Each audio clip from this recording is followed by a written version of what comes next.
better late than never. We were supposed to start at 8:30, but always we've been given excuse, the technical challenge.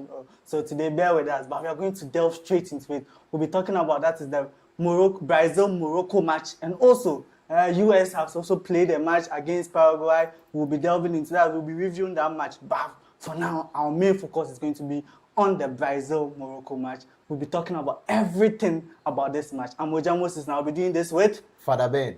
Bankunami. Manasi. Charlie. This match there be big clash. We go talk say South Americans, one of them are great, and this one, then Africa too. Like this, that controversy. If you then they win the AFCON or what? Because they say so like this, you don't know whether they cause maybe then they win the AFCON or it be Senegal or Senegal. And CAF say that be Morocco. But on a normal this one, we know say it be Senegal where they win the match. Yeah. So Charlie, your overview of this match before we delve into it. And let me start with you, Father Ben. All right. So this match is actually going to be one of the very first fascinating matches, the highly anticipated matches when you look at the matches that have been played so far, because this Morocco side featured in the semi-finals of the previous World Cup. That's 2022. They were able to take out Spain. Yeah. Yes. And they progressed to the semi-final, being the first African team to even do this. And then Brazil being the all-time champions of the competition. That's the World Cup. They have taken 5 World Cup trophies. And then now they are coming to play with the best African side. So this match, it is happening in the very few minutes to come. And then I believe it's going to be exciting. Both teams have star power, even though, yes, Brazil star power overpowers Bankonya Minyabotre. Come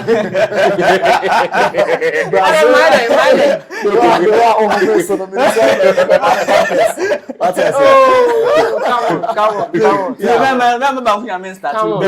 Don't let Bankonya start today. You see, Morocco, they have some quality players, but not as many as compared to Brazil. But irrespective of that, even last 4 years, they weren't seen as favorite, but all of a sudden they appeared in the semi-finals, and that is football. That is one thing that we want to see in football. So I believe this match is going to be very much exciting. I'm likely to see, I'm hoping to see Hakimi, that what he does in Paris, he'll be able to do it in Morocco. Because Hakimi will be against Vinicius. Yeah, now, just an overview. So let me go to Bankunyami. We'll delve straight into the matches of Bankunyami. Let me come to you. It's like you were eager to talk. Oh no. I don't know why. I think he felt probably like threatened. Say, relax. Relax. We are here to have fun. We are here to have fun. Yeah. Well, I think it's an exciting matchup. I think this was supposed to be like probably a quarter-final game or something, because as a Sicilian in Sudan in 10 as a more why the rush, you get me? Yeah. But notwithstanding that, we are poised for an exciting match. I'm actually hoping. I thought Punya was going to start, but he didn't start. That Ashim Kakra, quote unquote, yes. But Charlie, oh come on, we Muja Pedro no ya deka Alfredo na ye. Yeah, Chelsea. Ni then Chelsea. Oh, my bad. I know you so be Chelsea. My bad. Yes, but in general, we are hoping for an exciting match. Hoping to see lots of goals, lots of chances. I want to see the flair, the Brazilian flair. From the likes of Vinicius, Rafinha. I want to see them. But I'm sad they're going to see Neymar. But hopefully, we are poised for an exciting match. Okay. Let me come to you, Manase. Just the overview, and let's delve straight into the tactics and everything. The overview of the match. Okay, so these two teams that they are coming to play this match, we will see that Brazil is a traditional team when it comes to the World Cup, compared to Morocco, in which their first time of actually going into the semi-finals, that's actually excelling in the World Cup, was that's last 4 years edition of the World Cup.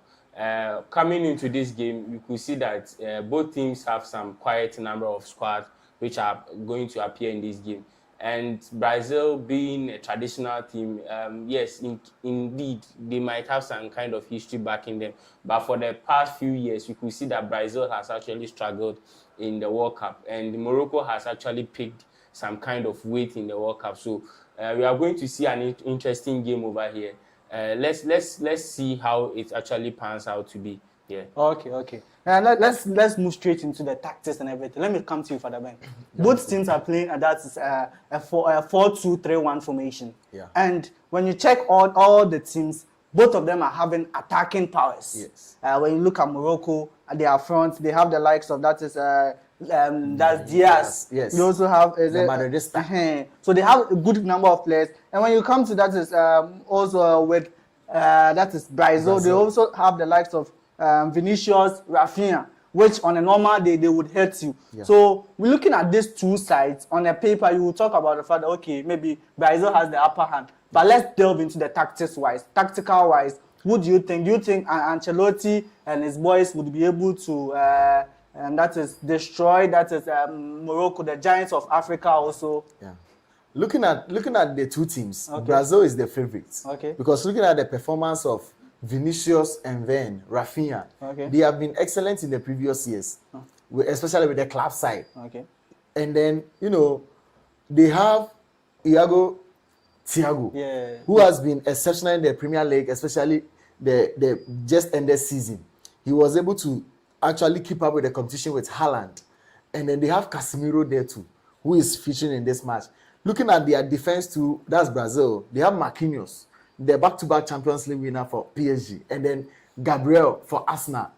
Gabriel was a finalist in the Champions League, and then also they were able to take the English Premier League trophy. Okay. You could see that Brazil is actually the favorite. They have Alisson Becker, an experienced keeper as such, even in the post. So everything is favoring the Brazilian team. They have never lacked squad. Okay. Brazil has never lacked squad. But you can see that all these individuals are coming from different places. So let us see now what Ancelotti, the magician, the technique man, because he has done it before. Okay. He's a coach with many excellencies.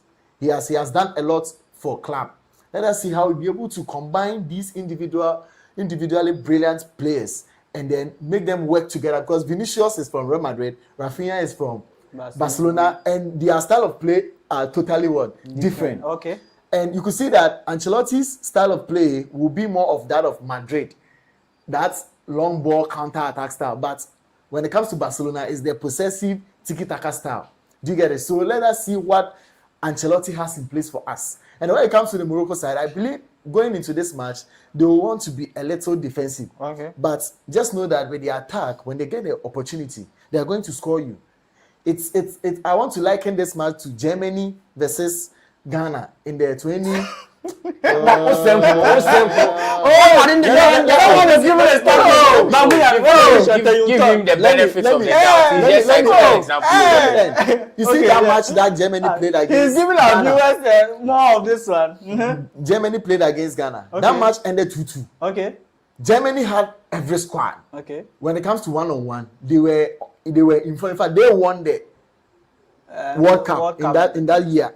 But you could see that, looking at how the Ghanaians packed themselves and then played with. In fact, we were leading them 2-1 until they had to come and equalize to it to become. Okay. Let me go to Banku. That may happen. Yeah. Banku, yes. Let me come to you.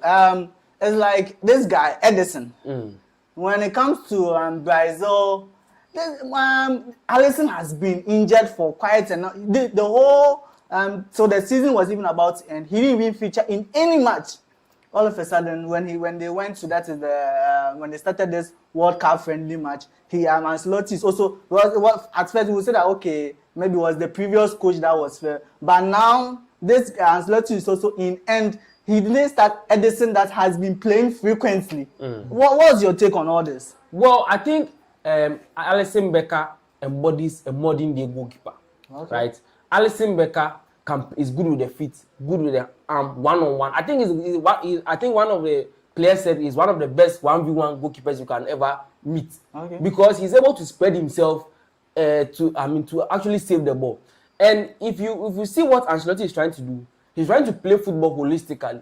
Because back at Real Madrid, Courtois isn't good with his feet. So yeah, I'm not time bomb future. I'm not launching my attackers. But now your defenders are equally good. Who can possess the ball? Your keeper good with the feet. Okay. Somebody if you are sitting deep, you can start playing from behind, then build from there. So I think Alisson embodies all those things. But Ederson okay, he's good with the feet, but sometimes he makes petty mistakes that shouldn't be made by a professional goalkeeper.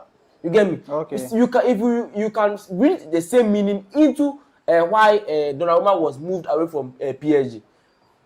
Senior goalkeeper, you make silly mistakes. You make mistakes that are not supposed to be made. So if you do this, then at the highest level, you are going to be dropped.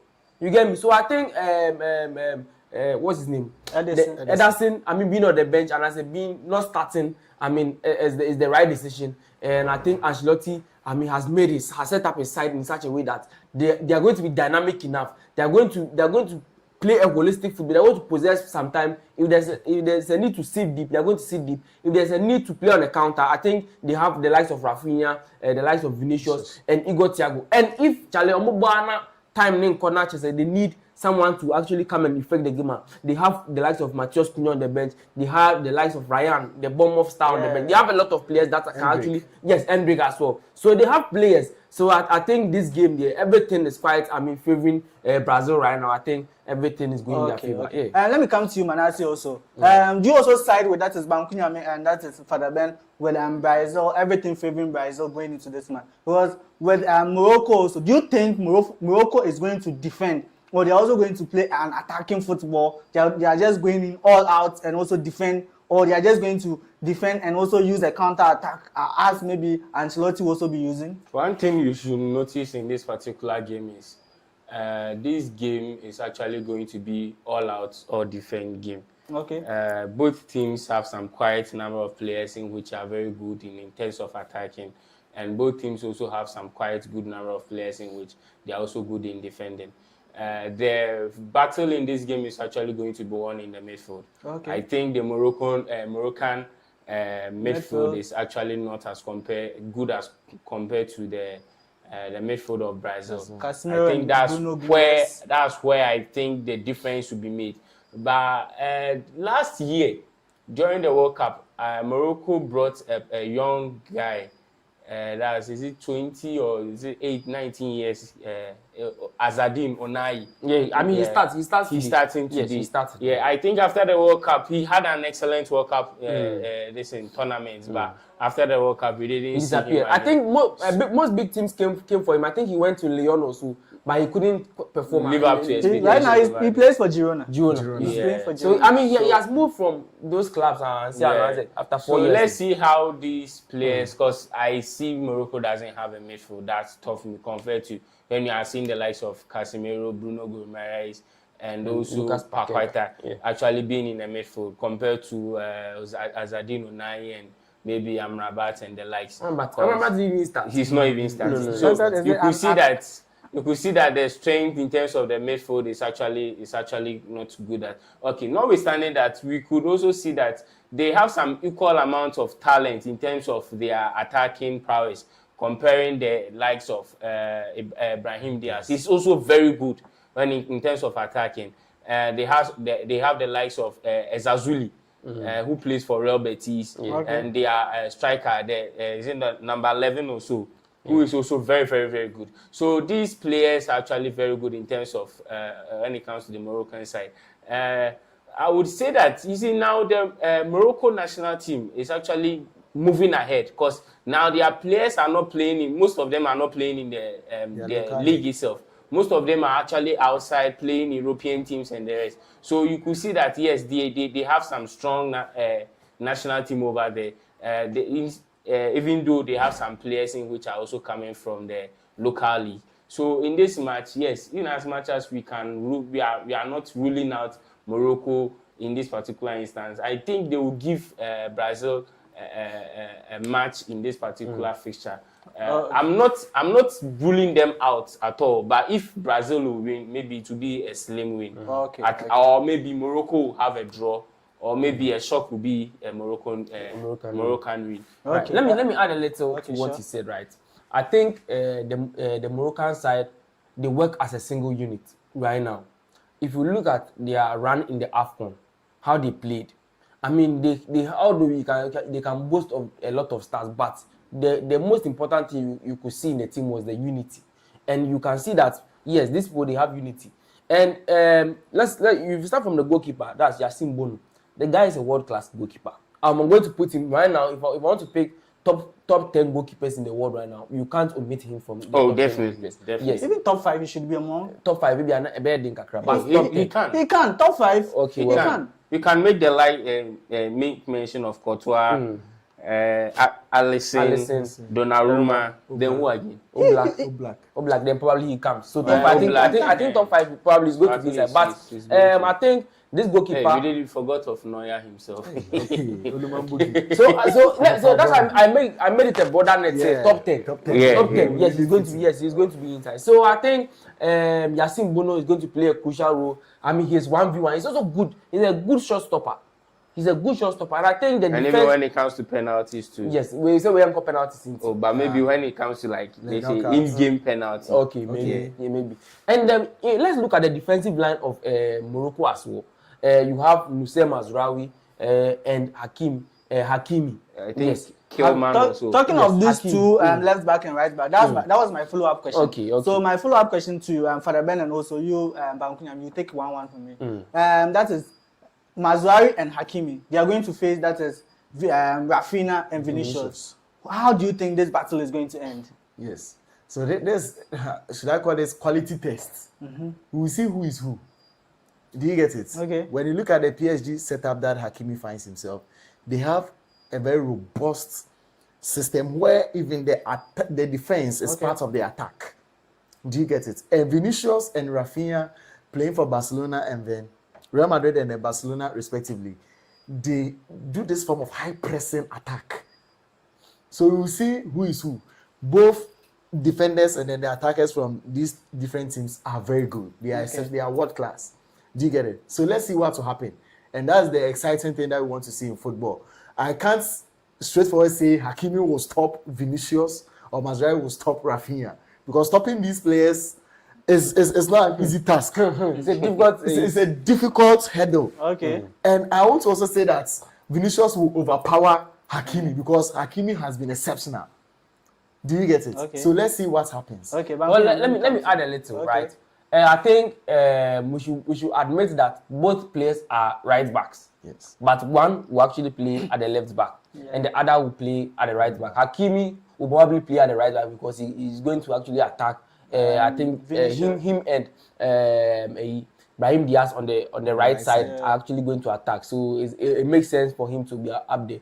So I just have the feeling that the manager of Morocco will make Moussa Mazraoui go forward too much, so that he might join the two defenders for it to become a three back, so that Hakimi can get the freedom to actually attack. So you're trying to say it will be a three back, 3-4, and that's 3-4. I mean, it's going to be more of they're going to alternate between those things. You get me? When they are actually attacking, then they go to the three back. Then Hakimi joins the midfield and actually inverts as a midfielder again and help progress the ball. But if they are actually defending, the Hakimi also drops back into the defensive system, then they form a fullback system. Well, I think that's what it's going to be, because if you make all your fullbacks attack, then you face a high risk of being counted. You get me? That means they're going to counter you a lot, because the likes of Vinicius Junior and the likes of Rafinha would like to play a speedy football. They would like to play a fast-paced football, and that's Ancelotti football. Ancelotti is not more about the possession. I won't be surprised if Morocco even win the possession today.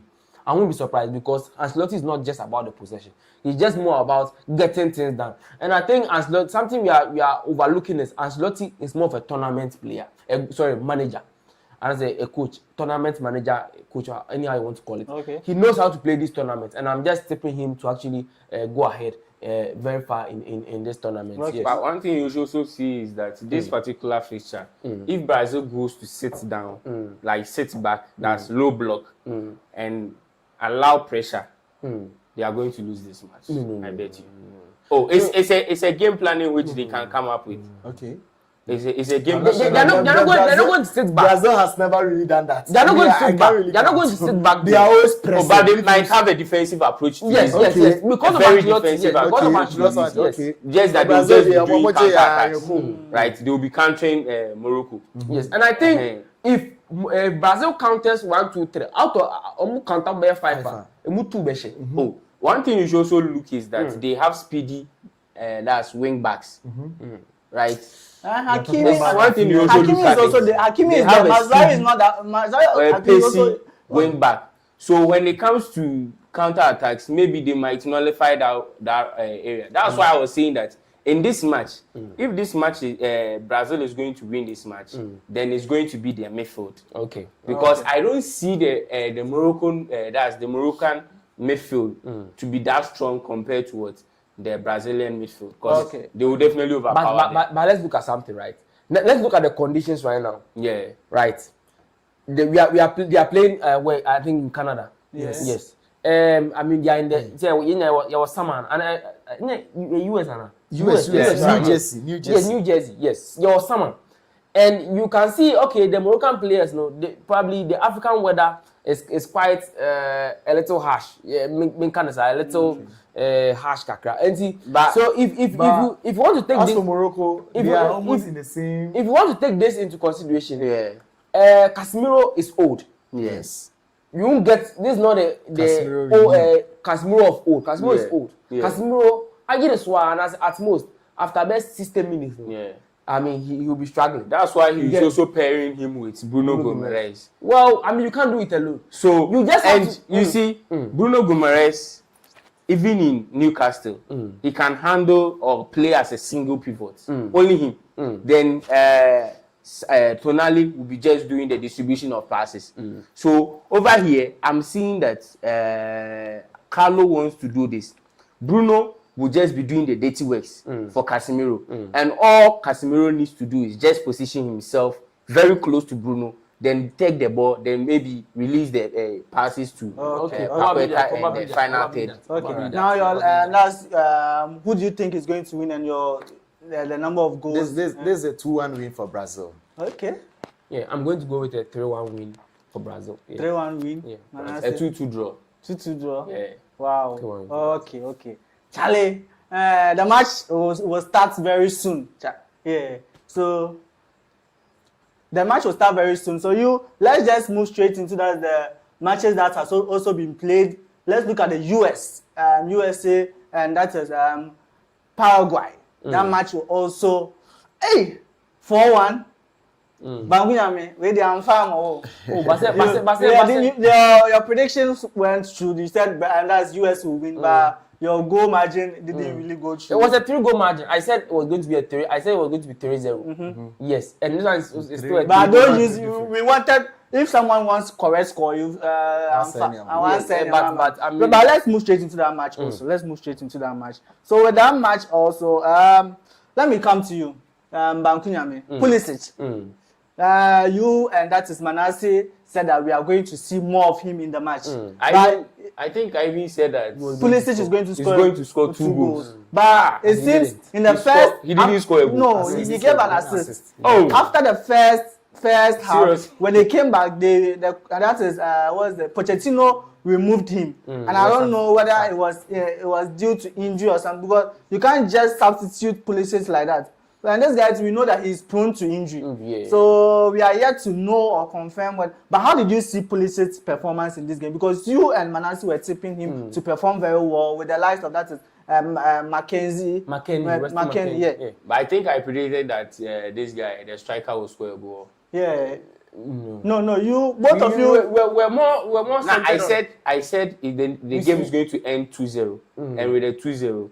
You said Pulisic is going to score 2 goals, or he's going to score 1. The Western McKennie. Yeah, really? That's what you said.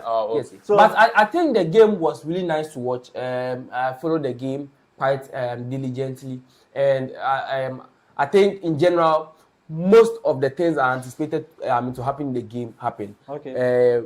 US.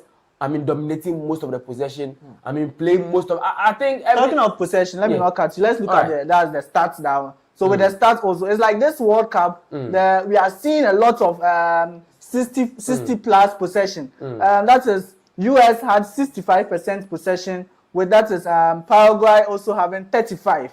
Then total number of shots 16 for that is US, 9 for Paraguay. We had also 6 on target for US, 1 on target. 4 big chances created. So all the big chances ended up in the goal. That's a goal for them. And also, that's basically the stats. So you could see that it's like now, I don't know whether it's a trend.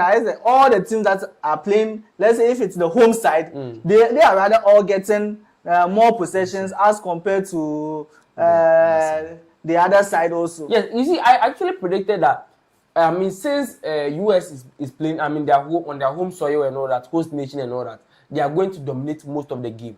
I predicted that. I mean, it's going to be adamant, and I say it's going to be very prevalent that we are going to see most of the host nations, and I say the bigger sides. If you, let me put it that way. Look at the host nation there. I say it doesn't tell the whole story. The bigger side. And I say the team that carry a lot of weight, you get me. So I just think the game was, I mean, nice in general. The likes of Florian Balogun scoring the goal. I mean, this guy scored 2 goals. Yes, scoring 2 goals. This guy was at Arsenal. He's an Arsenal Academy boy graduate, and I think Arteta was like, okay, he's not getting playing time. He actually went for a loan in the French League 1, then came back. Came to play preseason with them. Arteta was like, okay, he doesn't like his style of play and all that, and he went back to the League 1 again. Yeah, and he's playing with Monaco. Yes, and now, even in that was the Champions League match against PSG. The first leg, he scored 2 goals. Yes. I mean, he's quite clinical. So I think this guy, we should look at him. He's young as well. So I think if we actually get him in, I mean, one top European side, he's going to really function well. And I mean, general good game team, man of the match performance from him as well. And we are really excited for. I mean, I think the US side is quite exciting this time around. Okay. They have lots of great players. Pulisic, Weston McKennie, and I think I even saw some players that I didn't even know they actually were in the US men's national team. I didn't know they were there. But they have some quite. Yes, and I think I really enjoyed them play, and I mean, kudos to them. We are just hoping for them to be very competitive in this game. Okay, Manasseh, let me come to Manasseh. Pochettino. Yeah. We were like, oh, when it comes to that, as Bankunyami said, when it comes to tournament, he's also that kind of tournament coach. Do you see him going far in this tournament? Just this first match, the performance he has showed with the boys, his tactics and everything. Do you see them going far? You see, with the first match of every nation, and not to even talk of they being a host nation, a part of the host nations in this particular competition, there will be a lot of weight on you to actually win your first match. And in this particular instance, they had no option than to win this particular match. Because playing against a team like Paraguay, I'm not trying to say that Paraguay is not a team in which they are not strong though, but looking at the players in which US is having, Paraguay shouldn't be a competition for them at all. Because they have Gio Reyna, McKennie, Tim Ray, and is it Riches, something Riches, Pulisic himself, and Balogun. So you could see that they have a lot of players in which they are playing in Europe, and some are actually playing for some big national teams, club teams in Europe, and some are even playing at the Champions League too. So you could see that yes, indeed they have some number of players over there. Now seeing how they have actually played their first match, okay, at least I would give them the benefit of the doubt to actually excel through. Definitely, maybe in this group they might actually top the group or maybe be second to take them out of the group. But when it gets to the knockout stages, I still have some doubts myself. Maybe they have to up their game, because when it comes to this tournament, because you might score 4 in this particular match, but your next matches maybe you might falter. So actually, with their performance was good, but as to whether if they can keep up with the same performance match to match, because you are going to meet tougher opponents along the line. It's either they keep on or maybe increase their performance. Father Ben, and Siso and Amiron, these 2 guys, you were tipping them to at least worry that is the likes of the US side. But it seems the US was just tough side for them. Or do you think it's because of home advantage too, or what? Yes, it actually happens in football. Home advantage is there. Host nation advantage too is also there. Okay. When it happens like this, like everyone, in fact, you hearing USA has lost their first match will actually give you that off feeling. But then hearing that the host nation has been able to win, and this time around too, they have Pochettino, they have these good players, and Trump is also in the White House. So there was a lot of pressure in the USA team, and they have actually done well. So irrespective of the fact that they couldn't show up even for Paraguay this time, they have other matches to play. They have to come back strong. That's World Cup for you. You may not start well, but it doesn't mean you should end there. Okay. Maybe the home advantage has helped the US to secure their first win, and then they are more likely to qualify because getting 3 points is enough for you to get qualification, especially if you don't join the first or second. The third position, as if Ghana we don't win against Panama. But please, talking of that, this man, Yeah. you don't mention his name on our sets. That's their presidents. You don't mention Okay. the name on their Okay. set. So that's it. So now, so it's this is more like a warning. Please, Okay. you don't mention his name on our Okay. set. Yeah. So let's move straight also to that's the Canada, and that is Bosnia. Yeah, their match also. Let's look at the stats. With Canada also, we could see that Canada had 61% possession, with Bosnia having 39. It's like 61-39. It has run through 3 different matches. So I don't know. It's like, and it's all there for the home side also. It's a farmer call for. Then that's the total shot 13 for Canada, 8 for Bosnia, and also shots on target 4-3, and big chances created 2-2. Bankunyami, how did you see this match? Well, I thought Canada was going to have it quite easy. Okay. Because Bosnia, we actually know only a few players over there. Okay. The likes of Edin Dzeko. We don't. You have Said Kolasinac. Oh, massa. so we I think Edin Dzeko has been, the biggest superstar to come from And that he didn't side. start. He didn't start. Yeah, he Yes. didn't start. Yeah. So, but in general, they really did well. First impression matters. You get me? They wanted to make a statement. They almost got away with a 3 point, but Charlie, it came down to one brilliant moment Canada had, and they actually equalized. So not to take anything away from them. I think Bosnia played quite well. They made a first impression. I think subsequently they are going to. I think Canada dominated almost. Yeah, every this aspect guy of had the the game. man of the match. Is Yeah. Ishmael Kone. Yeah, it's a Canadian. Yeah.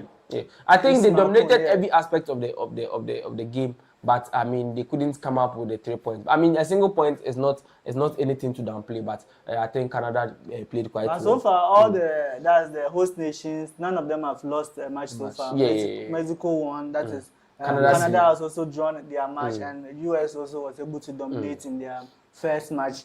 Charlie, do you have anything to add up with the Canada match? It will be more exciting to see the host nations progress. Are you sure? Yes. Let's see, because these teams, these North Americans, are not really favorites when it comes to the World Cup. It has always been with the South Americans. In fact, the World Cup in itself, with the number of times we have had this competition, the trophy either goes to Europe or it comes to South America. These 2 continents have dominated in this competition. Okay. So let us see if maybe some way, somehow. And we want to. Africa. Good. Africa, so West Africa. Good. West Africa. Africa, The Black Stars. The Seminole. We Peja FA Cup. Who was also Peja World Cup. A different continent takes the trophy. Yesterday I was mentioning your name here because we needed somebody to talk about Black Star, but you were not here. As I've said, the matches they are playing is just warm up. Okay. So far, so we are still warming up. The match is on Wednesday. Okay. Yeah. Wednesday. On the 17th of June. Okay. And the real match is Ghana versus England. Okay. The surprising match. I won't talk plenty. Let me come to you and answer. What do you also have to add? With the Canada match, you might think that Bosnia didn't actually come to play. Please, your voice. Yeah, okay. So with the Canada-Bosnia match, you might think that Bosnia didn't come to play. They had some quite decent chances in that match. I watched that match myself, but they weren't clinical enough in certain circumstances in which they could have hurt Canada. Equally also for Canada, they also had some quite decent chances. Just to the brilliance of some players in the Bosnia team, they couldn't actually score certain goals. Just for the brilliance of this in their number 9, Larry, who actually came to equalize the goal. He came on as a substitute. So For this match, I was actually rooting for Canada to win the match, even though they played everything. Just that Bosnia was actually playing just on counters. So for this match, I was just hoping for Canada to actually take a second lead in this match, but it didn't happen. But yes, it's quite well. Maybe if Canada ups their game in their next match, maybe they might see a win in this particular group here. Okay. Charlie, that's the Brazil and Morocco match is still on. Yeah. So far, Morocco 62% possession with Brazil 38%. And also the shot so far, Morocco 5 shots with Brazil just 1 shot so far. Yeah, I mean it's crazy. It's crazy how I predicted Ancelotti is going to be defensive. Okay. I mean we know Ancelotti. Obviously the whole name na Ewiano. You get me? Ancelotti is going to be defensive. He's going to play his counter, and I think Morocco is going to get carried away at some point because they are enjoying most of the possession. They are enjoying everything. They are creating chances. They are missing the chances as well. Okay. That's the advice I'll give to them. If you get a chance, score. Otherwise, you find yourself wanting. So far they played 11 minutes and so far I think they have like 3 shots already. Yeah. Yes. And no, 5. 5 5 shots. Yes. Morocco and I think now they it's even 6. Yeah, so you see, Morocco is having no shots on target because Brazil have the likes of good defenders that they would be able to stop those kind of shots. Charlie, let's wrap things up. So that we will be able to go and sit down and watch the match also. But we've promised our viewers that we have one watch along match for them, and they should watch out for that particular match. Ghana, we would inform them. We've not yet said it's Ghana. Father Ben will decide for us the match we should watch, the watch along match. Yeah. So you just go and have your sleep. Please don't make it Ghana.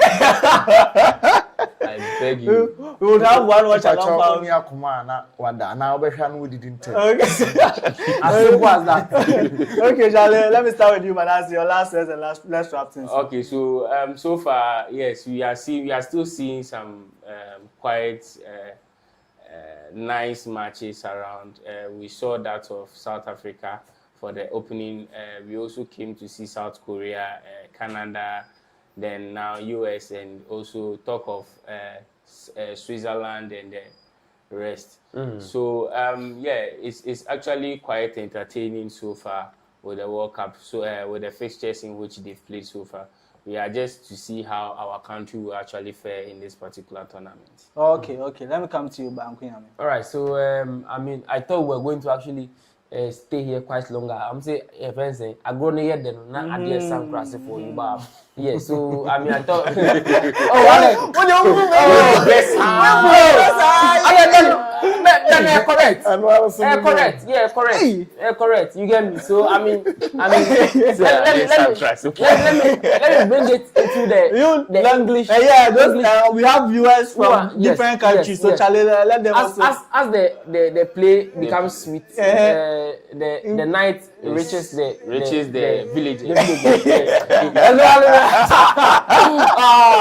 get me? Yeah. So I mean, we would have loved to actually stay quite longer and probably enjoy the game with you guys, but I mean, we have to go and enjoy the game as well. Bring the tactical analysis back here to you guys so that we can actually divulge. Yes, true. I mean, I'm going to fly to US to New Jersey to actually watch the second half. So we actually poised to actually go and fly to free half. Hey, PJ, yeah, the speed of light. You know the speed of light? Yes. So we actually going to watch the match. 35 bomber. Yes. So we are going to watch the match and we are going to bring you guys with a lot of tactical analysis. Okay. Father Ben, your last. Yeah.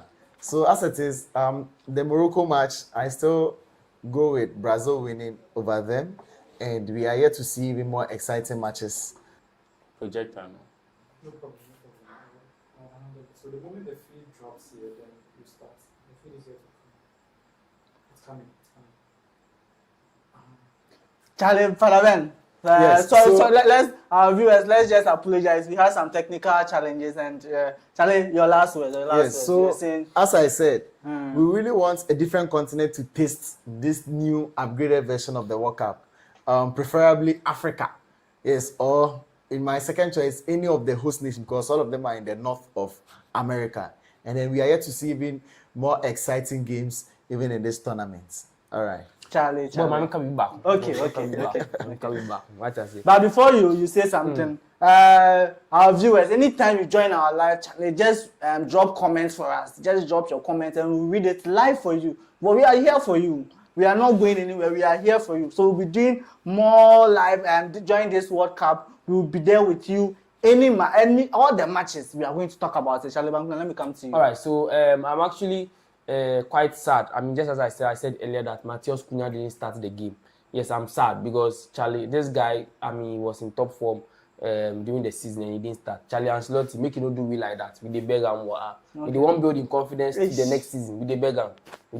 Next season we are poised for an exciting. I know Manasseh is eager to say something. Manasseh say it for playing. Thank you for. I know you have something to say. Just say it. Say I don't know.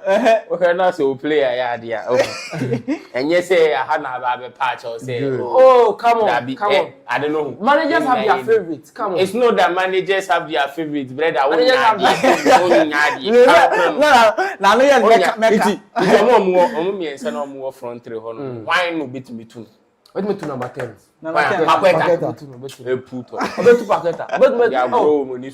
mean, notwithstanding that, but Charlie, I think Ancelotti should do something about it. He should find ways and means for Matheus Cunha to play. He has to come from the bench. He has to come from the bench no matter what. Maybe if Brazil win, he's not better than any of the front three. If Brazil is able to win the first 2 matches there, you see. No, come on. That doesn't make sense to me. But I think, well, I mean, let me. I want to go back to the game a little. Little. I think there are a lot of viewers on here, so Charlie, before engage them. So I think Morocco are dominating the game, and we actually anticipated this to actually happen, and I'm really happy for them. I mean, from the African point of view, Morocco just scored. Come on!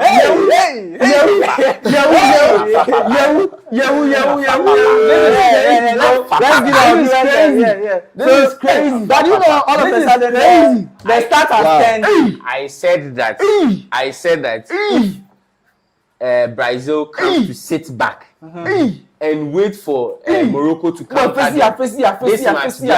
They are not going to actually get this match. Wow. Because Morocco is a team when it comes to attacking wise. Okay, they have people in which they can really attack. Okay. So them scoring this goal, it invites a lot of pressure on Morocco. That's Brazil. Okay. But the way things are going, we need to stay with our viewers for the first half. Before they We have to go how the things they go, boy. So right now, let's give them some stats that so far is going. Right now, the start has 10. Brazil has 54%. With that is Morocco's 46. So Brazil 3 shots on target, 3 shots with Morocco 7, and shots on target. Morocco 1. Big chances created. Brazil 1. Charlie.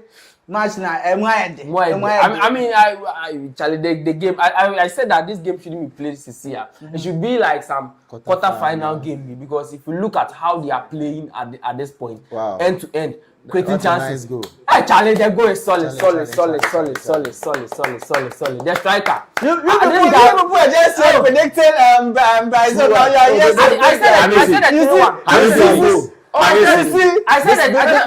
This is their goal. I said it was going to be a 3-1 victory for Brazil. So I mean, this is the goal they've scored, and hopefully Brazil can come back from it. But I'm happy for them because of the competition they have shown. But let's look at this. Their striker, the Sabari. Yes, this guy plays for PSV. And I think if you pick the top 5 goal scorers, he's going to be inside the top 5 goal scorers. That's in their league. Yes.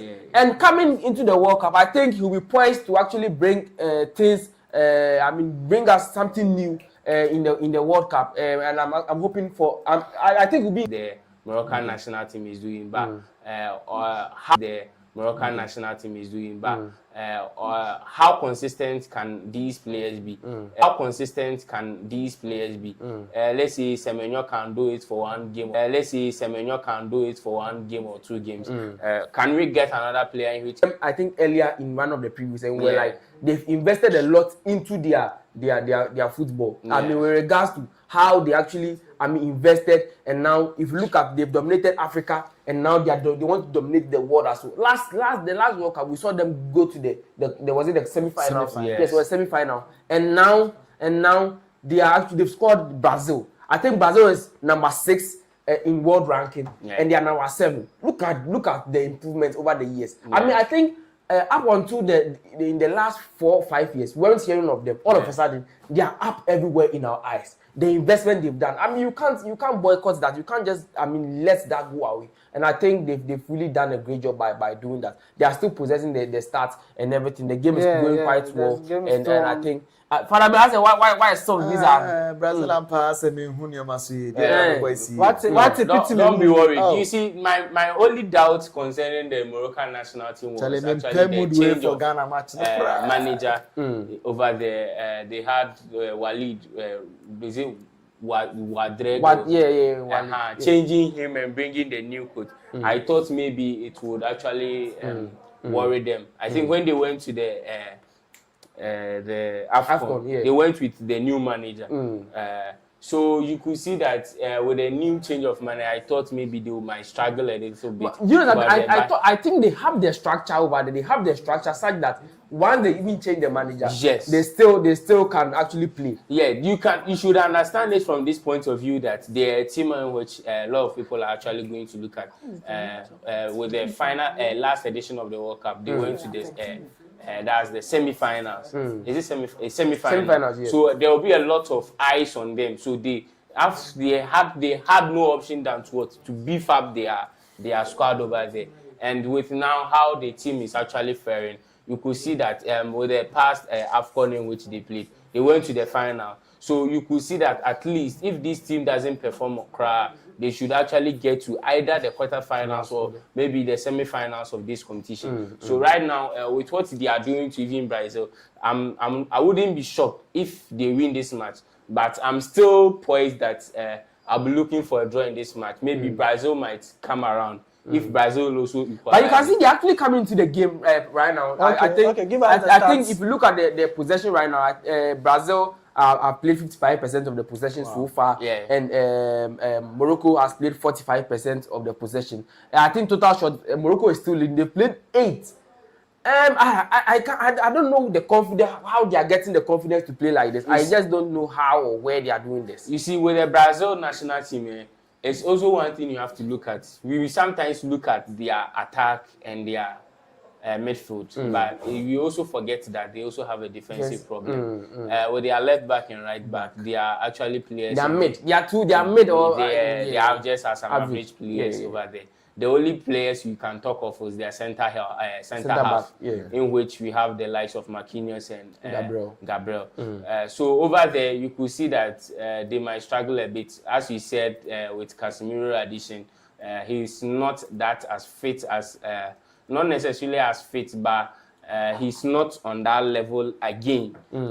He has aged a bit, and you could see that his legs can carry him in the game to maybe 90 minutes. So with this game, maybe he might be like some kind of problem over here. But let's see how it actually works out. Maybe if by the end of the first half, Brazil might come around in this game and maybe have some equalizer. And later on, we might see that them playing really some good football over there. Yeah, but I want to highlight something. Vinicius, Rafinha right now. Yeah. What do you think is going through their mind? Because if you look at, you've started your first game at the World Cup and you've conceded the first goal. Don't you think there's some kind of pressure on them right now to actually get something done? Oh no, you should understand that these players are players in which they play big matches. So what is happening now is not really a new. They've played matches in which they've come they've come back even 3-0, 4-0 before. So 1-0 is not something of a shock for them. 3-0 they can come back. And most of these players are players in which they've done it before. Talk of Vinicius himself, Rafinha himself. So I believe that maybe if they are not able to come back within the first half, it might be really a problem over here. But I let's see how it actually goes around. By the end of the first half, I might see Brazil actually scoring one goal to equalize this match before they. All right, sharp. For the basketball, I dub you. I said, no, it's not even Ghana and you are worried why you are supporting Brazil? Uti, pressure be under me so. That energy they are trained. But don't you think? I mean, Morocco scoring right now against Brazil is putting pressure on the Black Stars right now to actually succeed. So you see, it's going to be with this match is actually going to side the Ghanaians that it is possible. Despite the fact that Brazil they have the players and everything, but you see, Ghana also has England to play. So I believe if Morocco is able to win against Brazil in this particular match, they are going to cause a lot of trouble. Okay. They wouldn't fear any opponent again. Like winning against Brazil is like winning Real Madrid in the Champions League. There's this confidence that comes with it. Now there's total shots 12. Hey, like they are dominating. 12. Morocco actually When they are Brazil winning playing just 3 shots. if they continue like this for the next 5 years, how much have on this? I think they wanted to host one of the World Cups. I think probably if not the 2030 or 2030. I think the 2030 is actually going to Saudi Arabia. Then the 2034 will actually go to. Hey, Brazil just scored. Go there.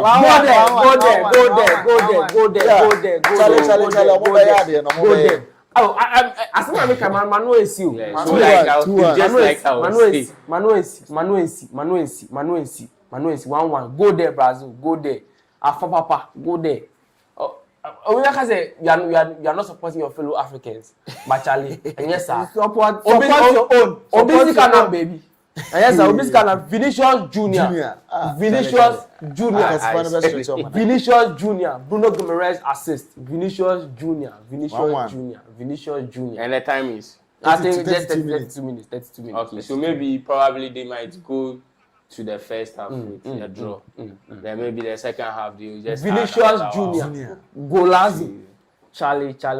What was your prediction, Father Ben? 2-1. Actually, I said 3-1. Okay. And you gave 2-2. 2-2. So we are still on. Yes. I mean, mine is going to. I was actually I had wanted to say both teams will score, but looking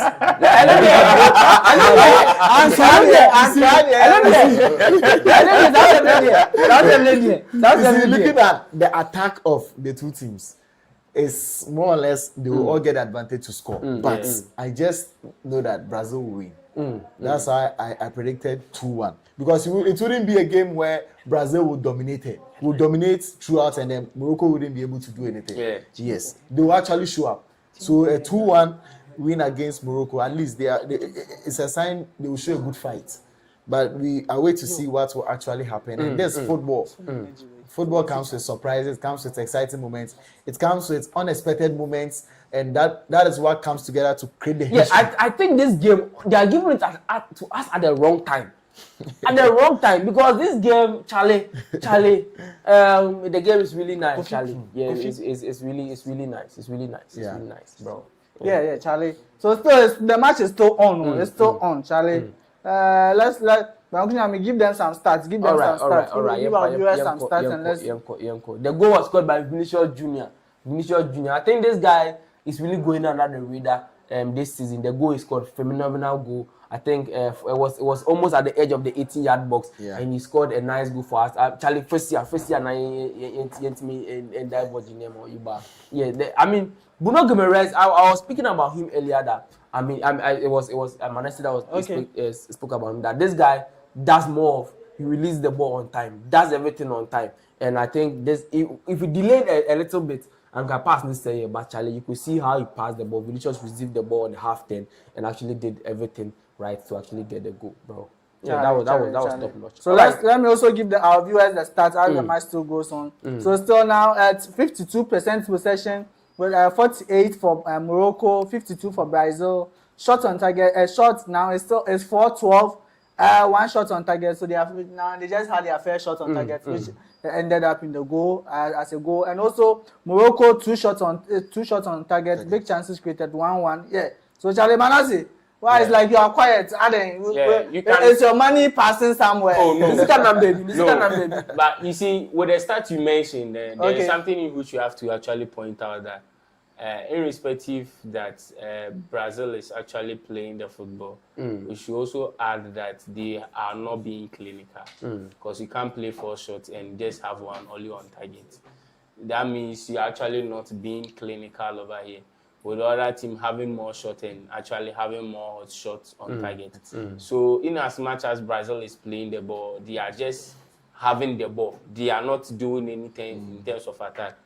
That Morocco is actually having more threats than what Brazil when it comes to who is in possession in any point in the game.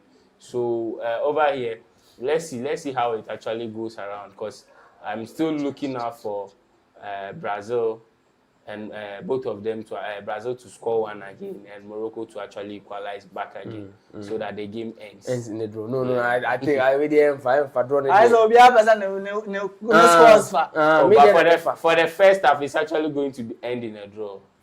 Alison Becker. That was a nice save from Alison. That was a nice save. Morocco warrior. Oh, it's sure because if you check the team in which the players they went with in the 2022 World Cup, most of them are still here. Yes. So you see, it's the same squad that they are still building on. Who was saying when they are attacking, Hakimi will go for it?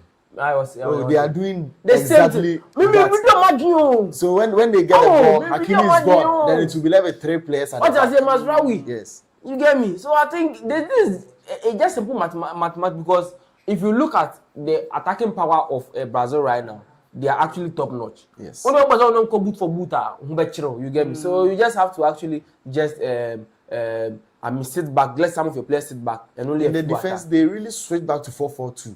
But when they are pressing, it's just 3-4-3. Okay. Yes. Charlie.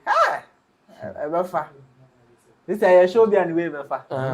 Let me ask you this question. First half, your correct score for first half? For first half, there is going to end 1-1. 1-1. I think Brazil is going to get another goal. So 2-1. Yes. 1-1. Second half, now Brazil. I want a panel. Now your correct score. I think Brazil is going to get another goal. Looking at how they are actually playing right now, they press a lot. If you look at Rafinha and Co, they really play. They really play. I say many. They actually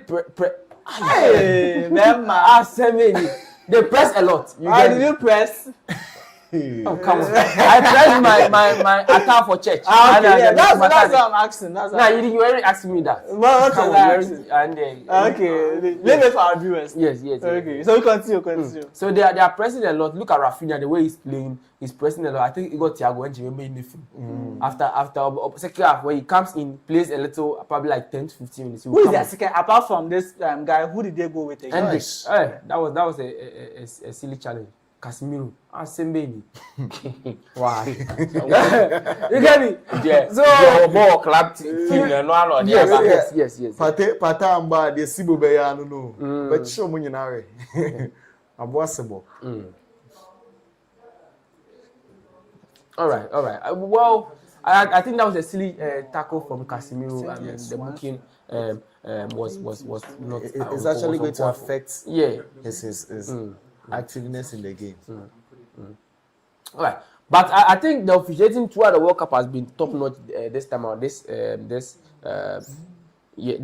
time around in the World Cup, because if you look at the first game, we've not heard any complaints from anybody complaining that this one has been there. No. Now they were camera money. Yeah, they look now. Football has become too robotic.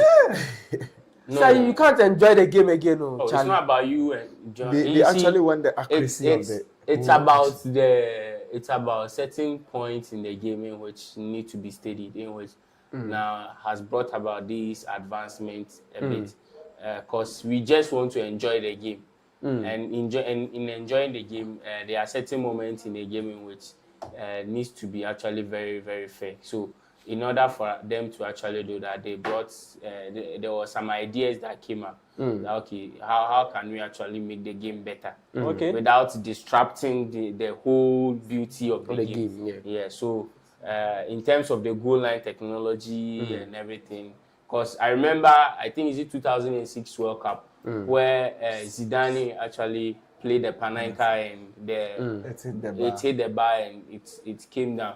So we see that imagine if there was goal line technology at that particular moment in time, that goal wouldn't have been cancelled. But still, it's making football robotic. Yeah. Now the rules and everything are awesome. Oh, football has a lot of rules. Until it's applied, you know that, okay, the football has this. I think during the Champions League, there was this moment in which I think Paris Saint-Germain had this penalty against FC Bayern. And there were a lot of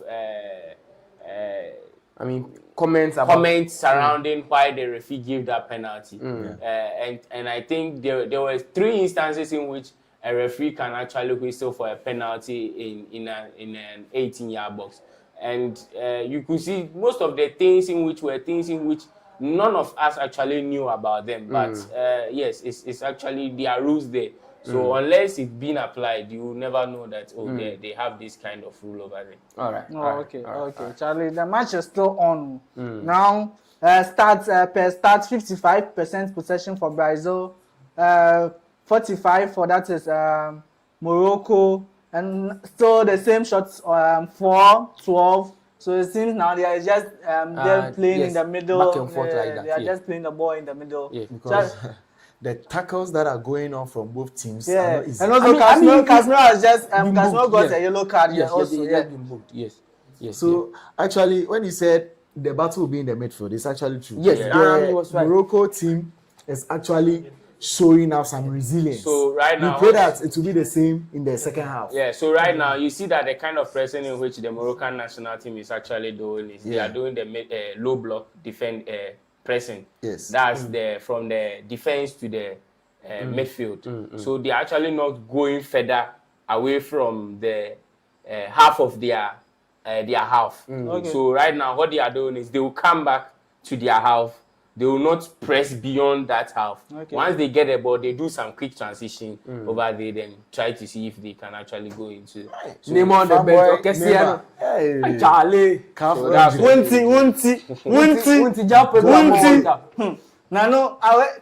is the main reason I don't want Brazil to go far. This is the main reason I don't want Brazil to go far. Don't say that. No. Don't say that. Don't say that. The person is injured, but still, one person want to pan there and not adding. Don't say that. Don't say that. World Cup. David, Nimpa won't deserve it. That's the thing. He doesn't deserve it. Boy, a big man. So right now, see the number of players in which they are in the 18-yard box of the Brazil national team. Yes. So now, what they are doing is they do all attack, all defend. Now see the number of Brazil players in their own half. That's 6. Yes. 6 or 4. Yes. So you could tell you that, okay, as we want to attack, we still want to defend. So they are actually reserving players in front so that when it comes to quick transition, they also have flair. So they are both playing the same kind of football in which no one wants to commit. Yes.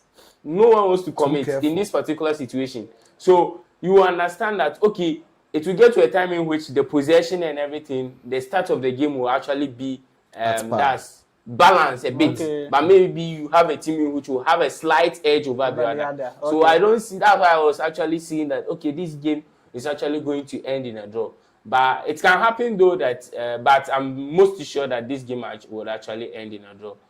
Okay. Our viewers, they should just drop your comments for us. We'll read your comments as we still delve into the match itself. So please, if you are live with us, try and drop your comments. We'll read that for you as the match goes on also. Charlie? You should understand that these players are, in terms of club teams and the teams in which these players play, most of them are also playing top teams. Yes. You could talk of Brahim Diaz, in which he's playing for Real Madrid. You can talk of Hakimi, who has won the Champions League. Yes. So in terms of pedigree, none of them is above each other. So they also, if Brazil players are actually seeing themselves to be high, they record themselves to also be high players. Because when you talk of a goalkeeper like Yasin Bonu, he's a goalkeeper that has won the Europa League with Sevilla on several times. Mm-hmm. So in terms of pedigree and like the height of footballing which certain players have gotten to, the Moroccan national team or some players or most of the players over there actually see themselves really, really big players. Unlike just like the Brazil national team, the players over there too. So none of them actually, so they're able to go head to head with them. Like none of them is giving them that kind of privilege that this I've seen Vinicius, so who is Vinicius for them? I have to calm down. Boy, I miss me Bobby. So that one, yeah, keep your ball, Ronaldo, the same song as somebody. Watch ball, Ronaldo, what shot time Ronaldo Chiaba, who's a piano, who jubilate. Such is the next one, how jubilate. My mobile is Muslim man, okay. Who's the now? Can I watch on time? They were stretching and so actually, so you see, they are also just being physical in terms of the midfield. Because you see, they don't have the men in terms of the midfield. They don't have the men. So you see that most of the attacking players, that's the front three, are actually coming back to the midfield to actually defend back again for the midfield over there. So this match there, let's see how it goes. We are at 44 minutes so far. So and then you guys are edging close to your predictions are almost coming true. But very sure, very sure. But I think mine will come true. Oh, don't worry. Mine will come true. Brazil is going to score. Yeah, Agra almost not chance with their two. What about could be out tomorrow? Yeah. The match is still on. It's still on. Let's look at the stats so far. They're starting still 54% possession for Brazil. We have 46 for Morocco. Now Brazil has added another shot, so now they have total shots of 5 with 2 on target, and also Morocco 12 shots with that is 2 on target. They all have big chances created, 1-1. So Charlie match they might this one, it shouldn't have been a group stage match. It shouldn't have been a group stage match. It should have been as well relax you. No defense, no way. Yeah. Charlie, match the confidence the Moroccans have at the back. You can see that the keeper, he's comfortable, he's not under pressure. Whether Vinicius or Rafinha is coming, they are passing at the back, they're able to build up and then transition to the front. And the thing is, you see, they've been playing among themselves for quite a long time. So when it comes, the Moroccan side, for the most of the time, they are most of them are the same players that went for the 2022 World Cup. So we also the mobile which are chemistry, no. Last time we were saying chemistry here. It's a chemistry in the click, chemistry no be your fight wa no men banter so that was a nice save. I mean, I said earlier that Yasin Bono is also a shot stopper. This guy can actually stop the shots, I mean, from any angle. I think Brazil might get a goal. I think Brazil might get a goal. Which Saudi team is he playing? Al Hilal. They were second. Yeah, second in the Pro League. Yeah. They've been first since they've been winning. Yeah, they've been winning. It was just recently that somebody's goat was able to get one. Somebody's goat was able to just get one before them, and they you know. Bende. So Obiji South America, they say we do we dey come akasa. South America they. Yeah, Saudi Pro League of South America.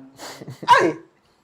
Yeah, the Saudi Pro League is more competitive than the South American League. That one, there's no doubt about that. That's the MLS. Yes, yeah. Oh, that one, they're very sure. And see, what's the right? Because competition, I'm going to be no matter for what I'm a boy East and West. Yeah. Okay, Charlie. So, so far, so it's halftime. Yeah, it's halftime, and so far the possessions, that's 54 for Brazil, 46 for Morocco. We have 6 shots for, that is Brazil, 12 for Morocco. 2 shots on target each for both teams. 1 big chance created, which has all led to a goal. Yeah, so Charlie, how have you seen the first half so far, Manasi? So far, the first half, how have you seen the first half, Manasi? Okay, so like I said during before they started this match, I said this match is actually going to be a very cagey match. Both teams are actually playing the same kind of football.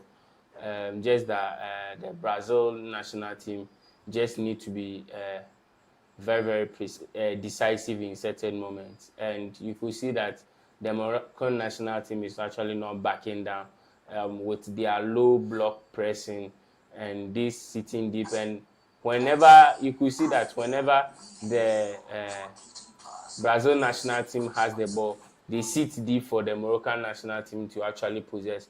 Then they, unless they dispossess them, then they also get the ball to also play. And you also see the same thing for Morocco when the Brazil national team, if they also get the ball, Morocco also do the same thing. None of them is actually ready to go the extra mile to take the game into their own hands. But with the first time, what you've seen so far, I'm just on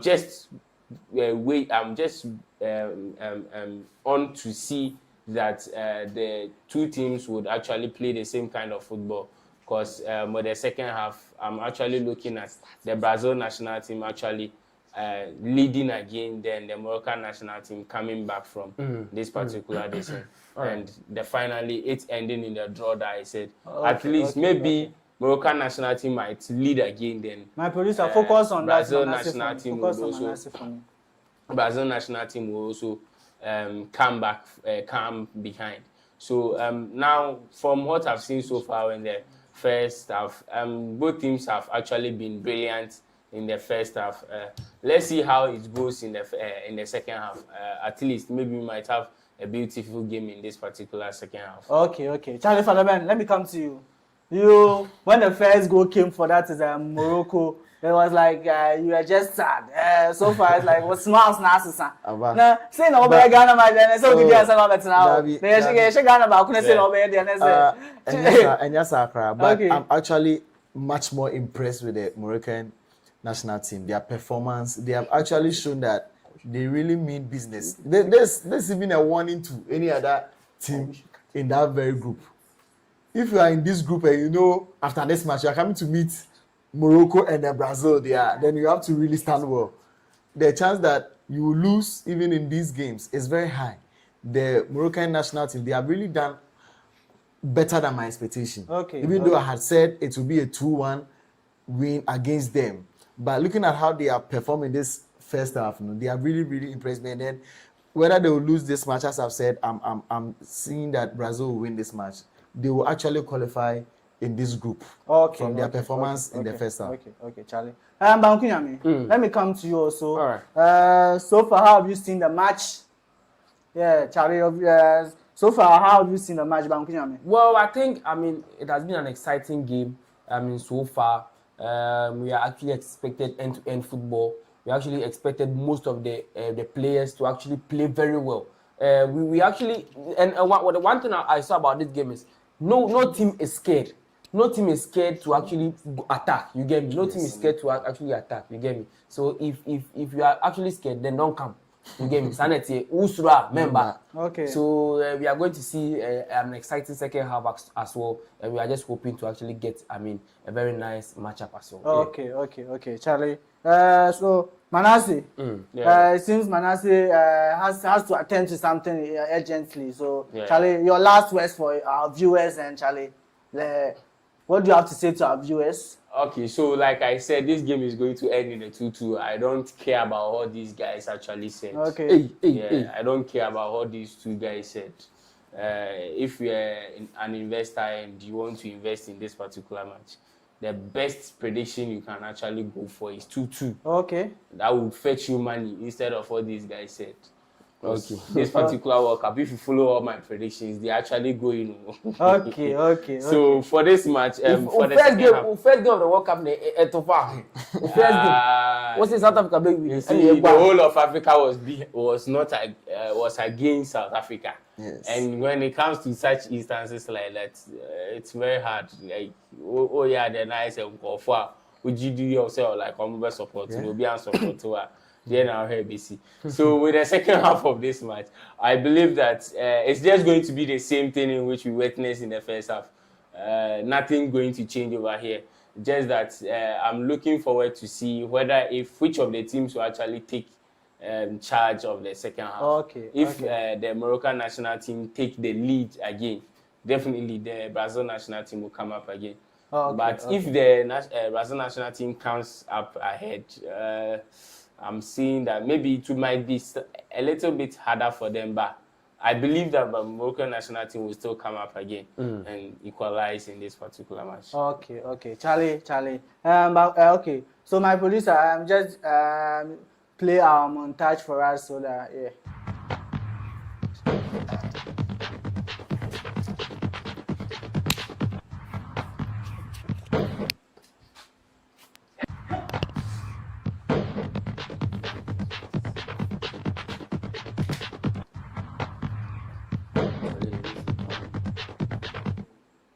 Hey, sports fans, do you love sports talks that's raw, real, and interactive?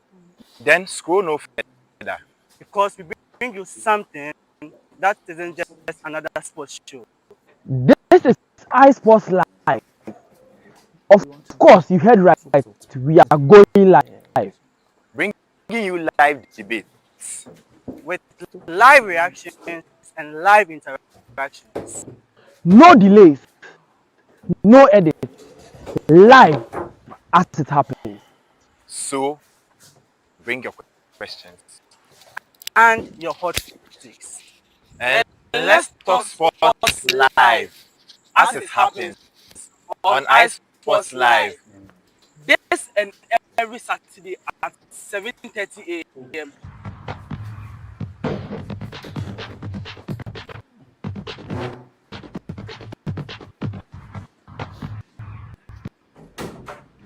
Hey,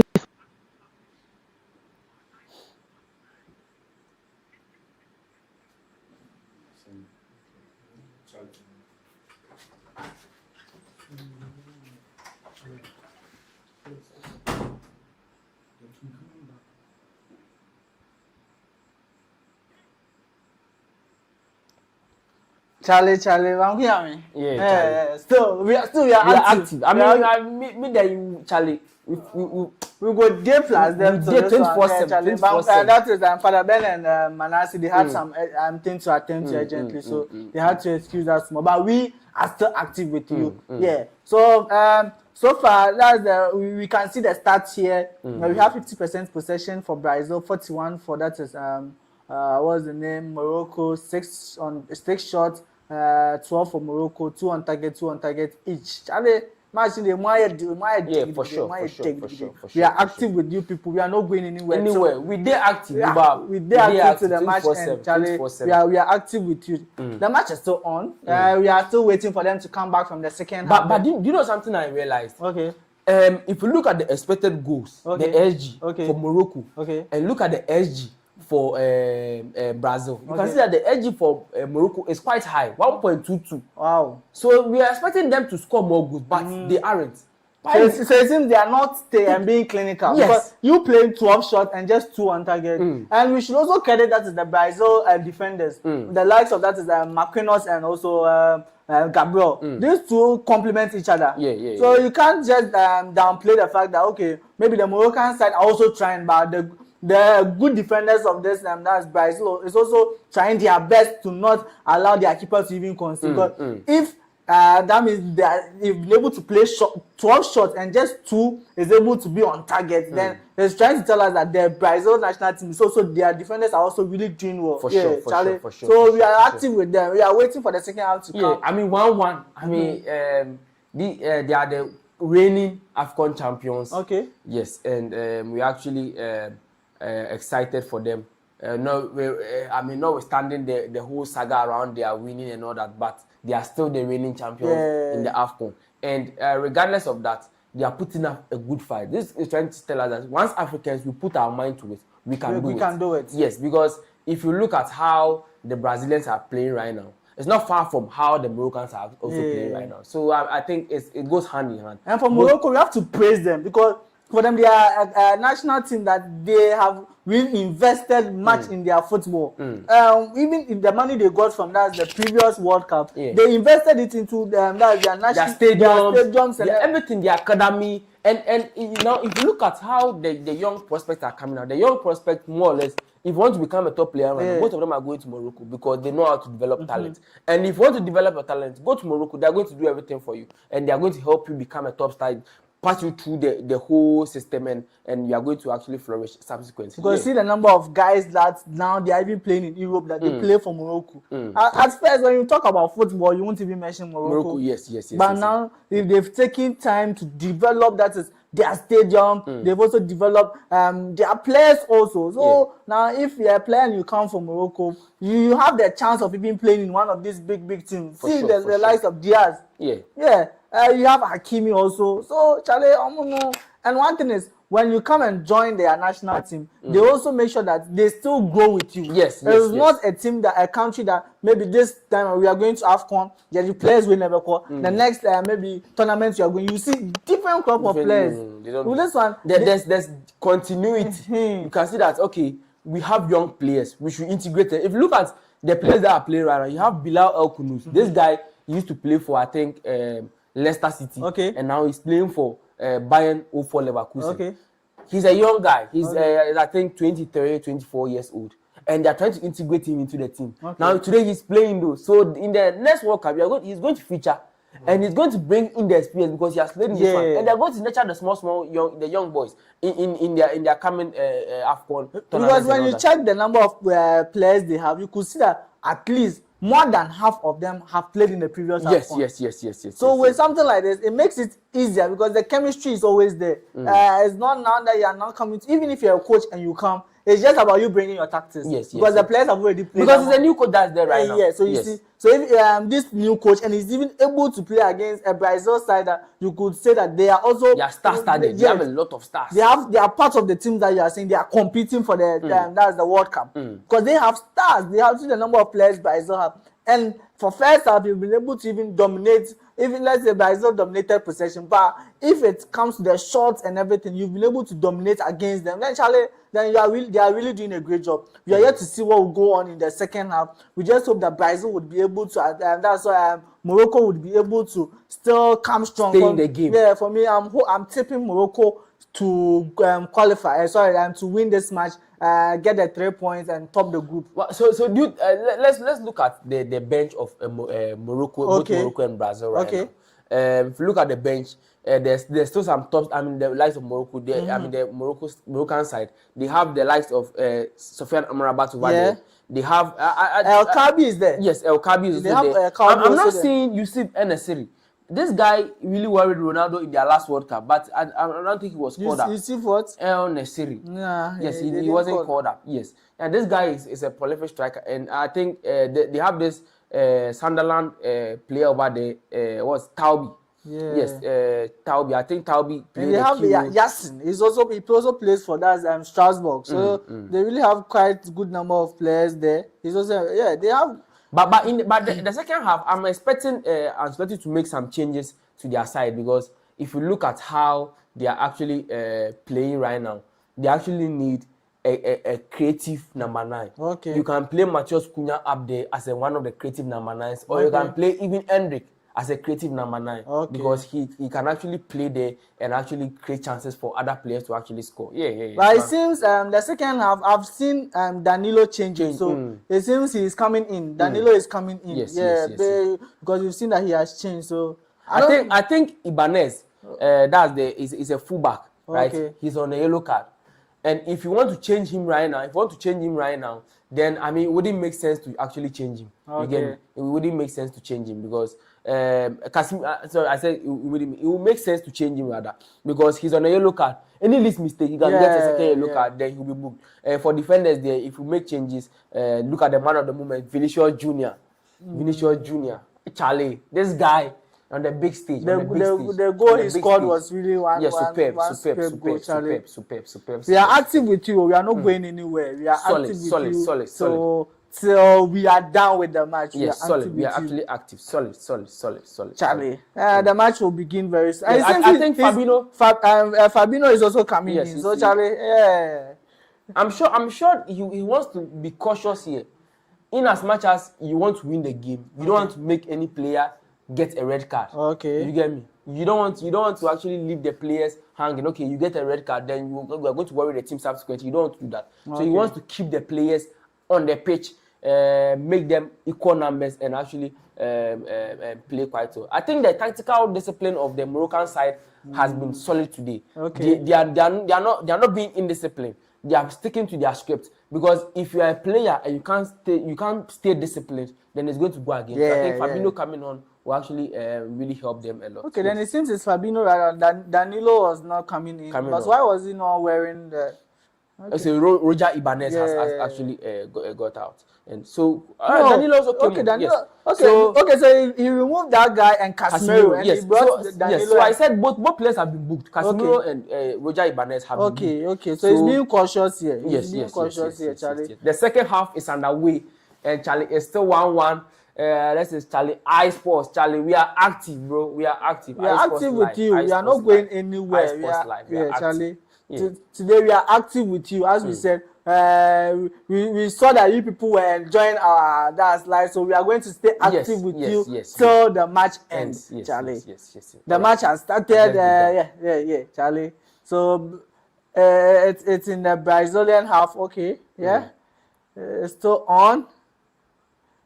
Well, I think Morocco are playing differently today. I don't know where they are getting their motivation from. I know the Black Stars should pick points from all these things they are saying, because when you people are talking about that, Morocco they've taken time to develop and get to this stage. Ghana, we are not yet there. Ghanaians are just you people we are being delusional. Yes, you people. Oh, come on. The truth is, Ghana, we are not going far. It's just that we have always been. The fans are just there. No matter what's a and we will support them. If we are being realistic here, the Ghanaian national team we have now, we will say, they have individual brilliance, but there is no chemistry. And one thing in this kind of tournament is that if you have, when you remember, was it the last AFCON Ghana played in? See the team that removed us, Comoros. And as at that time, you had the likes of, you had good players there. You had the likes of that, what's the name? The day are you. You had the likes of. You had the likes of this guy. Kudus was also there. Semenyo played in that match also. So we had the like. It was just Inaki that didn't feature there. So we had the likes of good players playing in that match. So how come all of us? I think Brazil have a corner right now, and you look at how the players want to mark Gabriel, because he wants to bring the Arsenal tactics, the corner FC. He wants to bring everything back onto the pitch where we are going to see something different. We are just hoping. Casemiro is off the pitch today. I mean, he's good. The aerial was he's good in the air. So let's see what happens. I mean, he's a great player. That's right. I know. Many days ago in Thrones, and this guy has hair issues. He has. He has done hair transplant a couple of times, but Charlie still. Need to. You get me? So we are just hoping to see. That was close. Marquinhos. European champions of Europe. Charlie. You have the champions of Europe and champions of England to your centre back, Charlie. Yes, so it's not easy. It's not easy. This World Cup is really going to be interesting. But this guy, I'm not seeing him doing anything. No, this striker. He's got Thiago. Yeah. I'm sure he will come off very soon. Because he's lost in the game. He's lost in the game. I'm sure. I'm far out. Yeah. Let's go. We can do it. You and who? Oh, Moroccan. Yeah. I'm supporting them. Me. I am a boy in me. Brazil. We've let our guy. What's his name? Me referee João Pedro. I think if you are going to a World Cup and you want to bring someone on who is going to change something, it must be Neymar. And the player you have no. Right now, do you know up to now? We don't know even. He will be there. We'll say, he will be fit for the World Cup. He will be fit. He will come. He will play just one match. We are here. He'll be fit. He's going to feature. I'm sure. Okay. That was a mistake. Okay. A good call from the referee. A good call.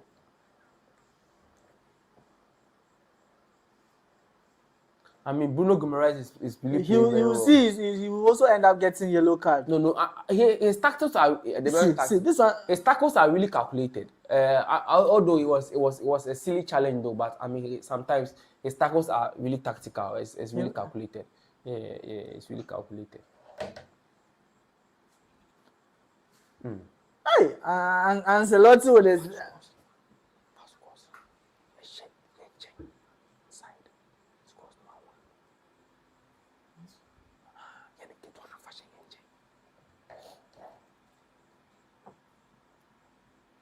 Well, Ancelotti on the bench, I think this guy is really doing well. The game still 1-1. I'm watching it live, Charlie. We are active. Charlie, you go put in your comments. Oh, Charlie, drop your comments yes, and let's read them. We are active with you people. We are going to be there with you till the match ends. So yes, drop your comments and we are going to read it for you. Active. Like medical, we are fully active. So Charlie, drop your comments. We go read them, give you. We go read them.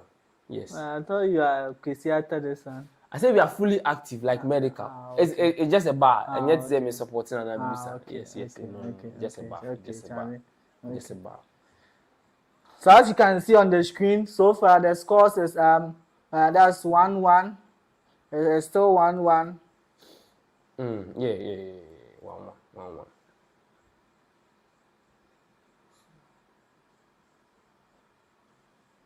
Hey, Morocco side, they are really playing good football. I just don't know how they are doing it at this point. Nice play from the players. Nice play. They are really playing. I think this Issa Diop guy is being physical at the back. I've seen him play for Fulham before. I don't know whether he's still there. Yes, he plays for Fulham. I think he plays for Fulham. And this guy has really been exceptional at the back today. Issa Diop. Okay. Yes, he has been exceptional today. Yes, Issa Diop. Hey, Vinny. 1-2, Vinny. No. Oh. I think yes, he's a Fulham player. I think this was Vinny made this cross in the last World Cup, okay. And Richarlison received the ball and played an overhead kick, and that led to a goal in the World Cup in 2022. Oh, yes, okay. so I think Vinicius is really playing so far so good. He's going to be my man of the match. He's really playing well. Lucas Paqueta. I think this one is going to come off eventually. If anything. Igor Thiago is going to come off eventually because and he's not Hendrick playing. will come in. Yes, he's not playing quite. Maybe Cunha is going to come on. Maybe Cunha is good. I want to see Cunha so bad. So when Cunha comes in, who is going to play that? Okay, so Cunha is going to be the number 9. Number 9. Yes. Okay. He's going to be the number 9. He's going to be the number 9. I think Ancelotti is really playing his cards safe. No, he doesn't want any player to get booked. No red card. Sorry, no. A player getting sent off. He doesn't want a player to get sent off. Okay. Also ran the gap. Now you said before. I can't remember there was this meme back then when he starts chewing his gum now, he raises his eyebrow, then Madrid players start scoring. Yes, it was a meme that was circulating. Probably he wants to recreate that. That's why he's chewing the gum a lot. An awful amount of time. Yeah. Wow. But this guy is also a shot stopper, as you said. Yes, Yasin Bono. Yes.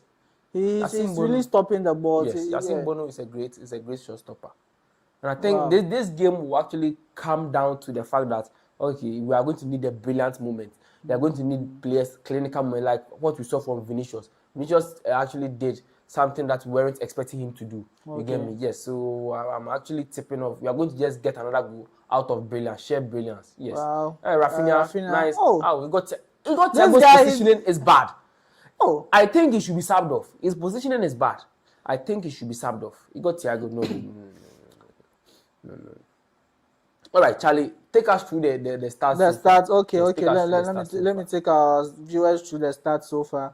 So with the stats so far, we have that is Brazil having 56% possession, Morocco 44, Brazil 7 shots so far. But let's look at the second half stats. Let's use that one. Yes. So with the second half, Brazil have played 66% possession with Morocco just 34. One shot and also 1 shot on target for Brazil. Nice play from Brazil. Ooh, counter. With Morocco, no shots, Charlie. That means the second half is all for that's Brazil. Yeah. Ooh, that was Hey, Vinny, 1v1, Vinny. They took the Hakimi with a nice tackle. Nice, he got Thiago with the recovery. Solid. He got Thiago. That was poor communication. I just hate to see I just hate to see when players don't communicate enough on the pitch. I just hate to see that. I just hate to see that because the player is close to you. Okay. Do something for the player to know that, okay, Charlie, I'm not going to touch the ball. I'm going to leave the ball for you to actually take the ball. I think that was a tactical foul from Fabinho. This guy, I mean, when he was at Liverpool, I used to hate him because he didn't allow football to flow freely. They will stop you yes, simple. every time, yeah, he makes some tactical fouls, he makes some. And he won't even get yellow card for his Yes, tackles. that's it. Yes, that's it. I think the Brazilians are really poised. There's a must-win game for them. They want to actually cement something, make a statement to win, such that, okay, if something happens, maybe along the line, you know that, okay, you were able to secure a win against Morocco, and that will be enough to take you across the line. Yes, I think yes. The match is still on. Yes. I think it's high time Ancelotti starts warming up some players. I think Rafinha has been quiet in the game. It will be good to see some substitutions, some shaking off the bench. I want to see some players actually come on and see what they can do. But not to take anything away, I think Rafinha's pressing is quite top notch today. Okay. Yes, he's really pressing well. Mazraoui with the ball just gives it. I think the winger. Whoa! I think nice play. He wants to shoot. Eesh, that was a nice block. Okay, Ibrahim Diaz. He should have done better. Wow. The game is end to end. Yeah. And so far, I think Vinicius is my man of the match so far. But so far, Vinicius is my man of the match. He has really played excellently. And Paqueta too has done well. I mean, I wasn't in support of him starting, but today he has proved me wrong. Yes. You wanted to see Cunha? Yes, of course. Hey, because I'm a Manchester United fan. What did you expect from me? What do you expect from me? You get me? I can't see. I don't want to see anyone else other than Matheus Cunha on the pitch.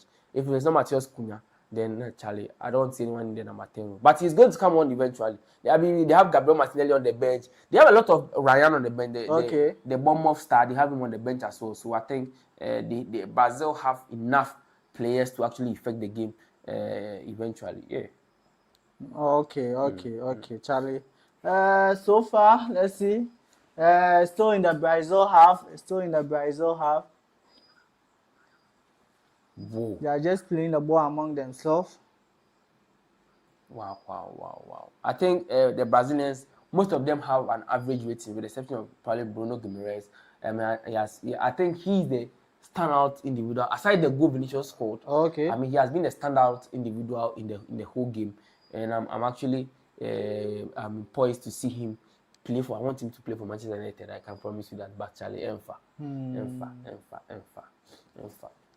Yes, I think the second half, Brazil are dominating the game. Okay. Yes, they are dominating the game. If I go back to the possession right now, I think Brazil have 65% possession, and Morocco have 35%. My producer, focus the camera on Bankunya for me. And one more thing too. The second half so far, their SG, Morocco has a 0.00 SG. 0.00000 SG. It means they are not actually doing anything. They're actually not doing anything in the first half. You get me? Yes. So yeah. In the second half, sorry. All right. And another thing too is, I think Yassine Bonu, the way he's playing right now, I think we should start thinking about him coming back to the European top 5 leagues, because this guy still has the confidence, the way he plays, the way he does everything. I think it's really top notch. Okay. Brahim Diaz. This guy too can also worry you. This guy can also worry. This guy is good, but I think he's the only one up there. I'm trying to create something up front. I mean, he was the one who created the first goal. That was close. I think Alisson. Okay. Whoa. Nice play from Brazil. Rafinha with the ball. I mean, that was a foul, uncalled for. That was, I think, Mazraoui. That was a nice tactical foul from Museum. Okay, was it him as well? It was this midfielder. Okay.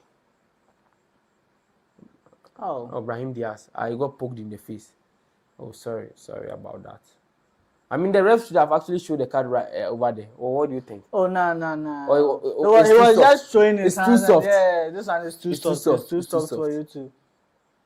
It's too soft. All right. We are still active. We are still fully live. Charlie. Rafinha with the ball. I mean, dribble, watch me. That was close. That was close. That was close. That was close. That was close. Nice. Fabinho with the ball. Okay, Marquinhos. Danilo. Vini. I mean, Vidal and Vini Beye. I mean, this guy wants to create something, but I mean, he's not getting the chance to do so. Okay. I think they are supposed to create an overload for him to actually thrive. And if you leave players look at Rafinha isolated. If you leave players isolated, you set them up for failure because taking on players, you can actually actually say okay, nah, see, you get me, yeah, you get me. Okay.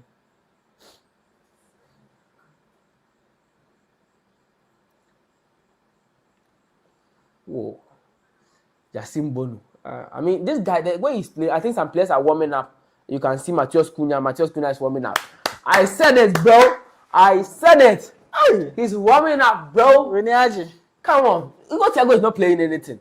And this guy, if you want to see, I mean, as a Manchester, I can say Manchester United Jessica. I forgot. I should have won it. But I think Matheus Cunha is going to affect the game. He's going to cause an overload. He likes that. So he likes to do link-up plays with players. And I think if probably Rafinha too is supposed to come up because Charlie. But the thing about Rafinha is, once he gets a single chance, he can actually convert. So far, it seems he has not gotten any chance. Yes, okay. Yes. Oh. Yes, Rafinha hasn't gotten any chance yet, but we are actually hoping he does so. Look at Vinicius pressing. You won't see Vinicius pressing like this at Madrid. So why is that so? No, and Ancelotti was doing that when Ancelotti was there. He was doing that. Okay. So it seems that's what I'm saying. Things change. I guess maybe things between him and that is this coach didn't go on well. Alonso didn't go on well. So we could also attribute that that's things to also that. Matheus Cunha. Solid. Lucas Paqueta is coming off. Come on. Matheus Cunha. My producer put some overlay on it. Matheus Cunha. You got Thiago. He has been poor this whole first half. I don't know. Yeah, he has to come off. Yes, both the first half and the second half, he has been really poor. Matheus Cunha coming on. He's going to score a goal today. We are here. He's going to score a goal today. We are here. You were going to say, I told you so. Matheus Cunha coming on. Go there, Matheus Cunha. Hey, one shall go you. Then you go there. Nyabutere. Anybody should go, also go there. Nyabutere. Hey. I shall go there. Train now come United for see. You didn't know me. My charge say, if anything. Right now, your eyes are all going to be on Queen. Yes, of course. Okay. We are all here. My charge say Jata Tebia. Shit. My bad. It's good, Charlie. Okay. My bad. My charge. But like, there's no pressure on the Moroccans. So. Yes. There's no pressure. Nah, this shouldn't have been a group stage match. You get me. This shouldn't have really been a group stage match. I mean, when we started the analysis, I said this game is too entertaining to be a group stage match. No. We need this in the quarterfinal. We need this in probably the semi-final. But I mean, FIFA knows best. I mean, the AI and the computers don't lie. So yeah, you get me. Look at how they are playing right now. Hey, Charlie Farr, ref. Hey. Oh, come on. They don't want them to play. Okay, our viewers, Charlie, if you are active, just drop your comments. We'll read your comments for you. Make sure to just drop it for us. We'll just read the comments for you. We are active with you. It's because of you that we are still active. Yeah, we want to be with you till the end. We are going to be there with you, Charlie. Fabinho just got injured. I mean, that is oozing out of his mouth. Sorry. That's hard to watch.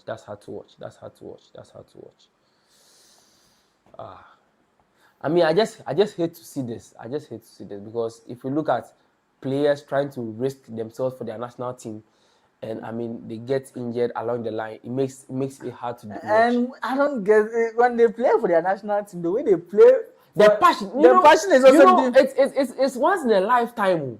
I mean, you get to play for your national team once in a while, and because most of the time we play club football a lot of the time. The national team and as international footballs, we don't usually play them a lot of times. So you only get a few caps before you actually retire. You get me? So once you have to put your sweat and your blood all on it at once for you to get something out of it. You get me? Yes, I think Bilal El Kounos is coming off. Unai is also coming off. I think they're going to make changes. I think Taubi is going to come on. Yes, I think he's the number 7. Yes, Taubi. Yes, Taubi number 7 is going to come on. Yes, I actually wanted to see him on the pitch because he really played a key role for Sunderland this season. Yes, they're actually going to Europe, right? Yeah. Yes, he played a key role for Sunderland, and I'm actually hoping he does effect something today on this pitch. Yes. So far, they've played that to 64 minutes. They've played 64 minutes, and it's still draw 1-1, as you can see on the screen. Brahim just coming off. Wow. What do you think has accounted for him coming off? Because I think he was playing quite a decent game. Why is he even removing him? Well, I think we are actually supposed to look. Probably he's carrying some injury that we don't know about, or probably just part of his tactics or tactical changes that the manager wants to do. Tactics with you. Hey Fabinho, they are putting cotton and everything into his nose. Hey, Master, if you think you can play, go and sit down. We don't want to replay any Christian Eriksen issues over here. We don't want any issues over here. For talking of Eriksen, this guy should just retire from football. Yeah, I'm sure he's going to. This time around, the family should even if he's not even ready, they should advise him. The doctors and everything should just medical staff should just advise him that Master Ebeya could. Charlie, that resilience from the Luis Enrique, the winger, the Luis Enrique. Just pass the ball. Matheus Cunha, keeping the ball. That's what I dislike about him. Come on, look at this. Look at this. Just look at this. Just look at this. Come on. Nice play. They should get the ball to Vinicius Junior. I think he's going to make something happen. I think second half is all for and that's Brazil. Yes. Because so far 69% with 31 for Morocco. Shot. I mean, shoot. Okay, cross the ball.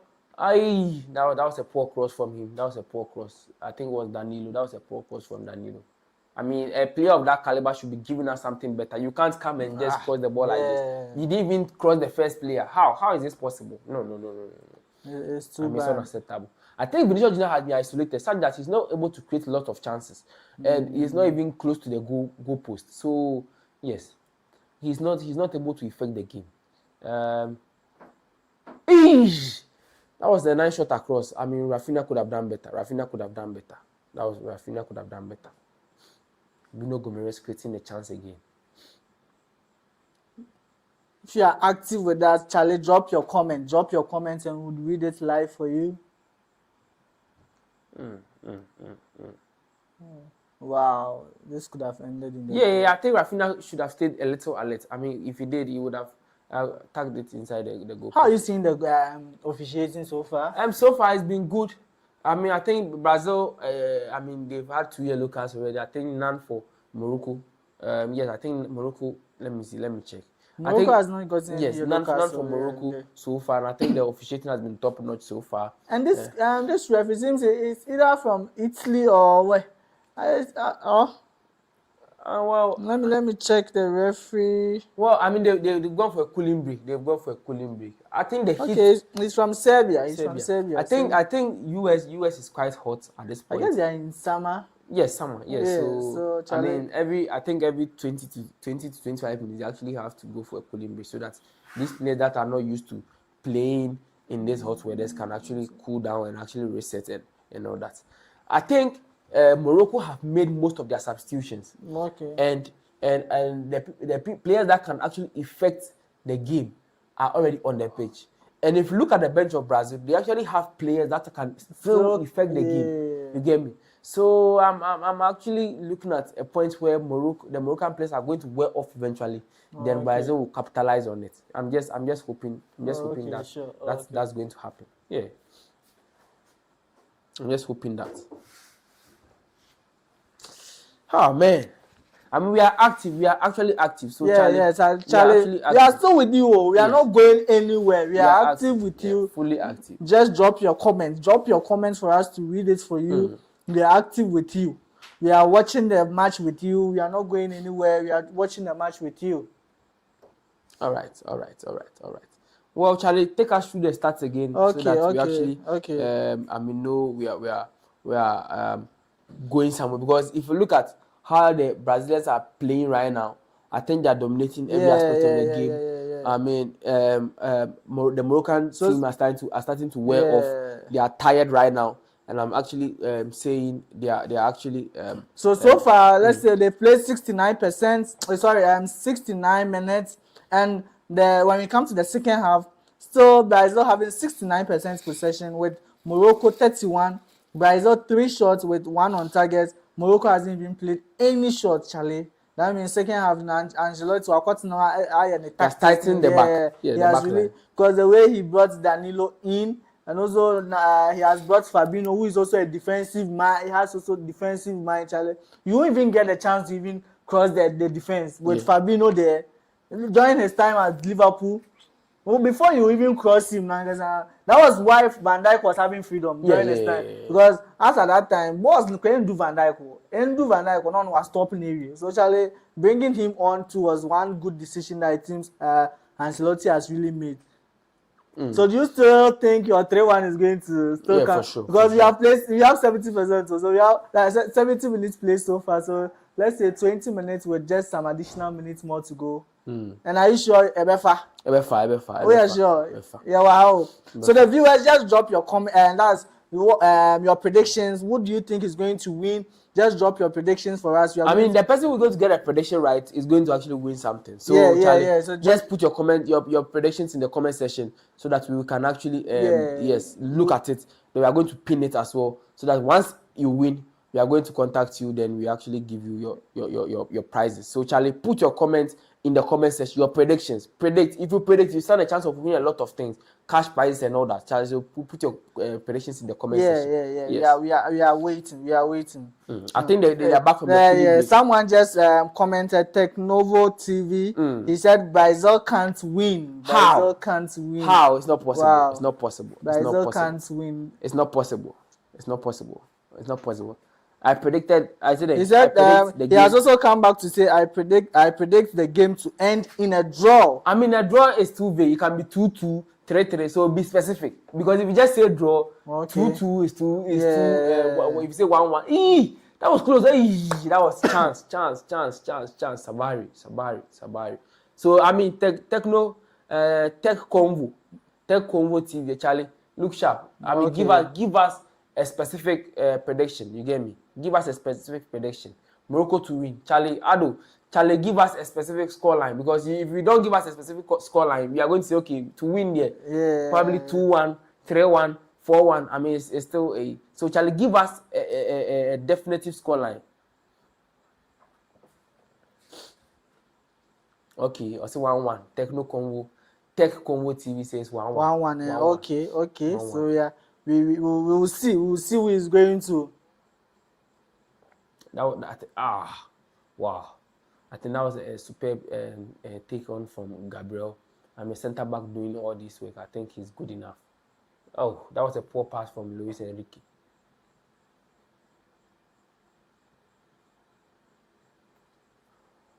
Oh, okay. David Walter just took as scam, Charlie.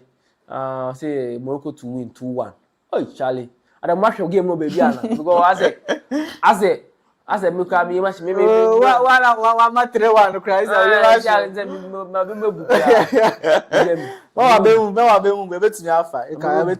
betimi afa Charlie. We are still active. Just drop your comment. So far they played 72 minutes. 72 minutes. Brazil 1, Morocco 1, Charlie. I think the Moroccans are starting to get tired right now. Yeah. Because I show speed.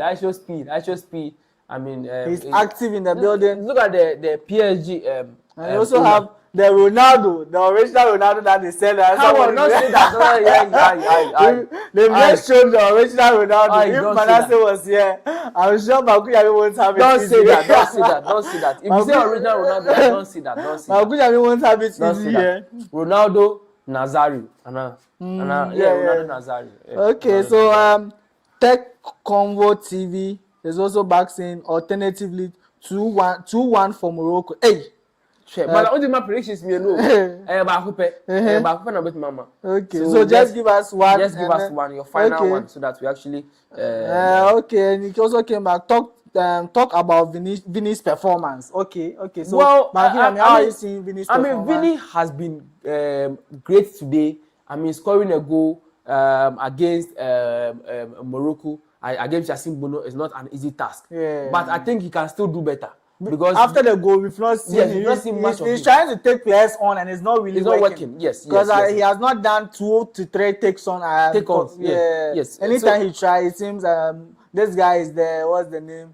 I think Hakimi is always. I think Hakimi is always there.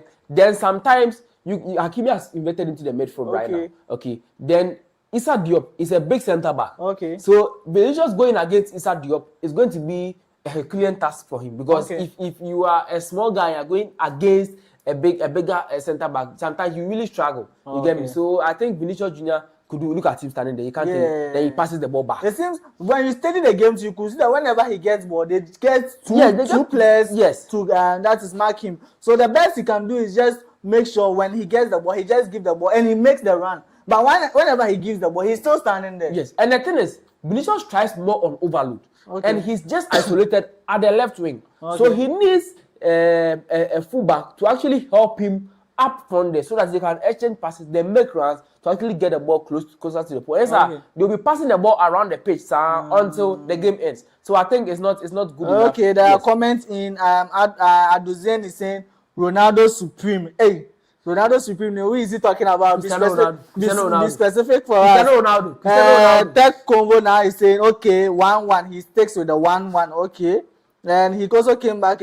The fake Ronaldo is just what? I said the fake goat Ronaldo is just a doppelganger.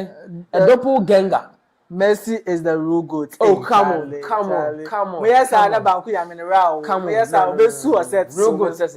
No, Cristiano Ronaldo is a real good. Hey, I think. Or the World Cup, and then he can be. And yeah, World Cup as him. Have you wondered why he's still in the conversation, even though Messi has won the World Cup? Because the two of them, we've always been talking about them. No. Initially they said let me come back to you. Let this thing bite you again. Do you remember the time when that is Messi had not won any international trophy? What were you people saying? Well, you people were like, Barca. It was always Barca and Kwan, the Barca players were always playing for him. Right now that he has been able to win the Copa America. I'm not downplaying the fact that he has won the trophies. I'm not downplaying the fact that he has won the trophy. I'm trying to say that even though he has won the trophies, hey Hakimi, that was Anfa. Even though he has won the trophies, you still aren't you still wondering why he's still in the GOAT conversation?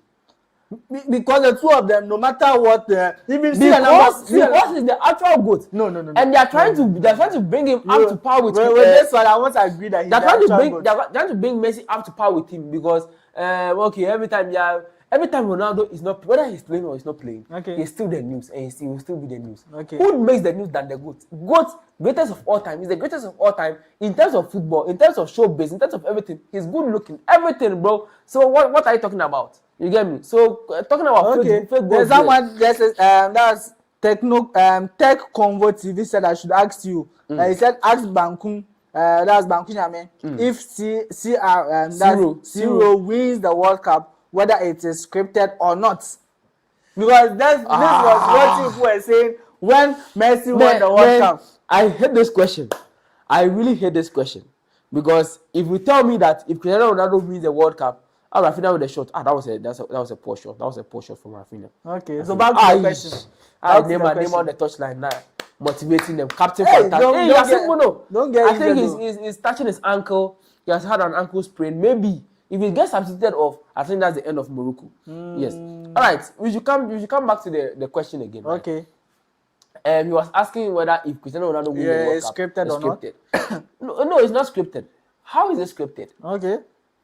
If you look at a World Cup, the 2022 World Cup, where we saw Messi play over 6 World Cups, this is 6 penalties. Okay. I think it was 8. And Messi played over 5 penalties. I can't recall the actual number. Messi played over 5 penalties before the World Cup. So wasn't it a penalty? So that one was scripted. Some weren't penalties. Wow. Oh, that one was scripted. But Ronaldo is going to prove everyone wrong by actually playing well and actually scoring the goals from open play. And if you look at the midfield of Portugal right now, okay, they are going to play for Ronaldo. We not said this. We are playing for Cristiano Ronaldo in this World Cup, and we are actually going to do that. Okay, so he's back to say, so if Ciro Ronaldo gets penalty, he should play. He shouldn't play Sam.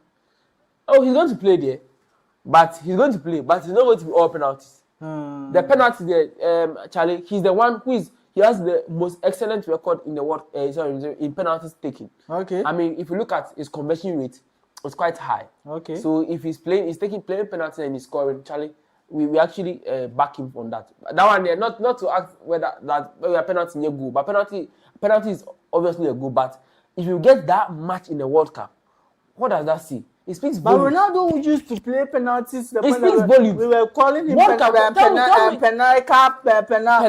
all that. I'm going to tell you that. Show me a World Cup tournament where we've had a single national team get that much world penalties. No. Okay. This shows that it was there's another comment from Fenty 03. He's saying you go explain Portugal to be eliminated in the quarterfinals. Hey. Ronaldo is the real Penaldo la.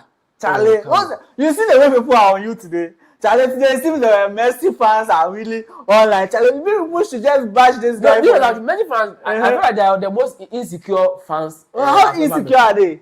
Because, okay, you see, most people winning World Cup. Why has the goal debate not ended? No, that goal debate, it can't end. Always be listen. It can't end. Because now Ballon d'Or was just him. Now look at Ballon d'Or has lost its credibility because Dembele win Abajib. It has lost its credibility. Today people are saying this. Hey, Ballon d'Or has lost its credibility. Ronaldo fans. Ballon d'Or has lost its credibility. He's about to say what? It's not about debate. Fenty is saying it's not about debate. Charlie, it's true. It's not about debate. The thing is, Ronaldo fans are rather the ones being always now. The moment the thing is, anytime the Messi fans talk, maybe mention that. Kunya. That was. Hey, you are not going to sleep here. That was close. Matthias Kunya. Charlie, put your comments in the comment section. Your prediction, Charlie. We like how you are interacting with us, Charlie. Your prediction, Charlie. The person who's going to get the predictions right. Tech Convo is asking for match updates. The stats. So let me give our viewers the stats so far. So with the second half so far, it's still in Brazil's favor. Brazil has 56% possession. With that is Morocco 44. Total shots 5-4. That is Brazil. Morocco 0. Wow, 2 shots on target for Brazil. Mangunya, how you see what has really changed in the second half? Because it seems now nothing is going on well for Morocco. Things have changed. I mean, I said this earlier that the Moroccan side are really struggling with, the weather and the weather condition over there. And if you look at the that was close. That was close. That reckless ball to. That was close. It's not the up. Wow. I mean, he has done everything right in the game. Just wants to destroy everything with just. Oh, come on. Bono really tried. That was a nice clearance for me. Why? Just play the ball well. That was.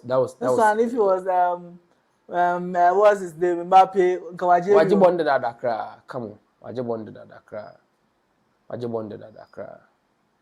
And the keeper was also lucky that he was closer. Yes. Because if not, the across team, no. Well, Charlie, okay, so Tech Convo is also back. Morocco is just defending now, Charlie, and he's also back saying, and that's good because Brazil can, that's FUCK them up. Yes, Charlie. yes. Can F them up Yeah. at any moment. At any moment. Yeah. Yes. All right. So I think Yasin Bono is injured, and they're actually trying to get him back up on the pitch. This guy has really played a crucial role for Morocco. There was a clash between him and Rafinha. Yes, Ah, there was wow, a clash. There was a that's- clash. There was a clash. He had an ankle issue and now he's so Yes. Charlie. If he gets out that Charlie and Buamo, then it's going to go in favor for that is he's going to go in favor for Brazil. My producer, can you put some overlay on it for us? Yes. All right. So I think the stats. All right. So I think the stats are actually favoring Brazil right now. They're actually playing quite well. If you look at the way Ancelotti is trying to set up, they are trying to make the Moroccans sit deep. So, hey, the second goalkeeper is warming up. Yay! Charlie. Let me check where he mostly plays. All right, the country he plays for our viewers also. I think he's a local goalkeeper. Let me see. I think he's a local goalkeeper.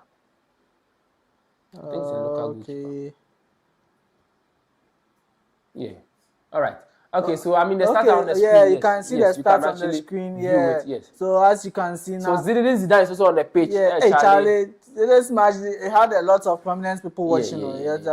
Okay, so he's a local goalkeeper, as you said. He's a local goalkeeper.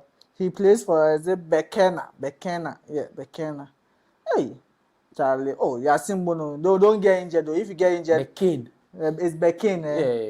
I think they actually have two goalkeepers. So I know which one was warming up. Was it number 22 or the?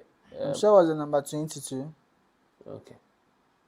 Because they have two goalkeepers that they brought to the World Cup. That was a nice pass. Yeah. I've not seen a match from Matheus Cunha in the second half. He hasn't played quite well. He's not playing well. Don't say he has not. Charlie. I've not played quite well. We are not really seeing the Samba boys crowd. Yeah, they are not doing the Samba things. Or this is not the match they used to do. Yeah, I'll be Diago. We are Samba ne buke mamasa. Ne obajo Samba. Bajo Samba or media so. Share. You get me? So you can't actually play anything today. You're supposed to be on your A game. So far, there's 86 minutes that has been played and still 1-1, Charlie. It seems the tech combos prediction is coming true.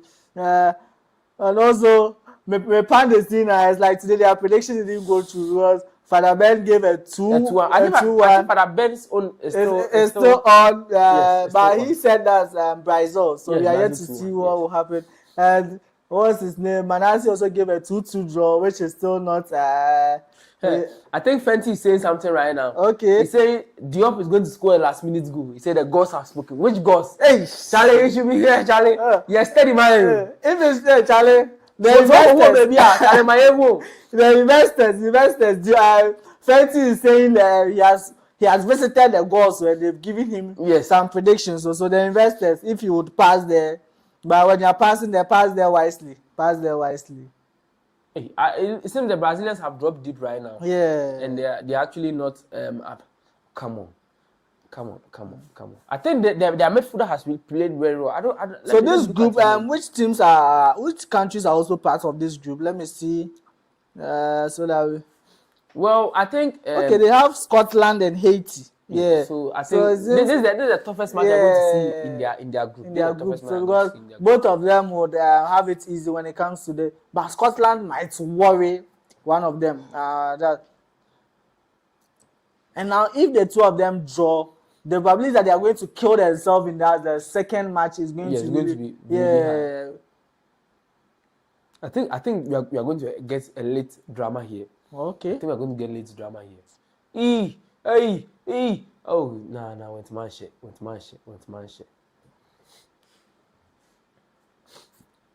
It's still 1-1. As at 8 minutes, it's still 1-1. Charlie. But it has really been an interesting. That was his goal. Nice chip.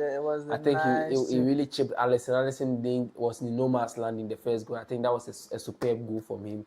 and I think Both goals is really it was oh, really I mean, he has been explosive. subbed off. Sabari has been subbed Yeah. off. Sabari has been subbed off. Sabari has been subbed off. And I think S. Rami, Yeah, Rahimi Rahimi is on. I think this guy plays quite well. I mean, he plays for, let me see. He plays in Al Ain. I think I mean, he's in one of the Arabic countries, and he actually is a number 9 over there. And Oh, by now Rodrigo is also in. Oh, I mean, Rodrigo is actually injured, so yeah, Charlie, I'm trying to like if he was around. Oh, yeah, injury is not one good thing, no. Yeah, you can't say that for a fact. I think he's the 9th top goal scorer in their league. Sorry, okay. Yes, in their league, and I think he had 9 goals and 2 assists. So I think this guy is also a force to reckon with. I think Rafinha has been poor today. I don't know what he's doing, still doing on the pitch. It's 89 minutes and he's still on the pitch. I don't know what Ancelotti is seeing that Rafinha is still on the pitch. No, he can produce anything, any magical moment. And the moment is not coming. So what do? Just put him off. No, you can't just put him off like that. There are some players that no matter how bad they are playing, you still have to keep them because they might create any moment from not, and they can just create anything without you even expecting. So you can't just say you should just sub him off like that. So I think he should just still be on. Maybe wow, the Brazilians are really defending now.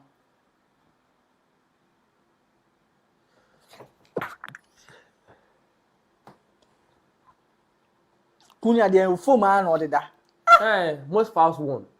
Most fouls won. Dede Ayew. I said Dede Ayew. Jordan Ayew. Jordan Ayew. He's trying to take Jordan Ayew. Hey, 10 minutes at a time. Or they include the cooling break?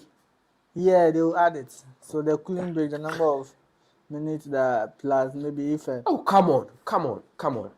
Should I drop my Momo number already? Because I'm winning the prediction. Hey, Charlie, you're steady, man. There's still 10 minutes more to play. Just wait when the match ends. Go! Rafinha! Oh, that was bad. I just don't want Tekomo to actually win his predictions. I just don't want him to win his predictions. Come on, Brazil. Support your own. Which own? Support Brazil. Come on, Brazil. I said Brazil. Support Morocco. Come on, Brazil. Come on.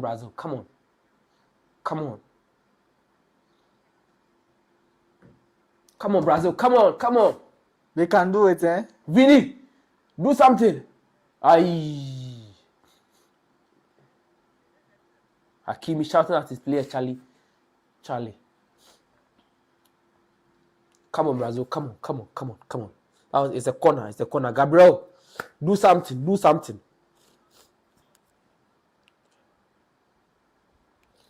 Gabriel, do something. Come on, Brazil. Come on.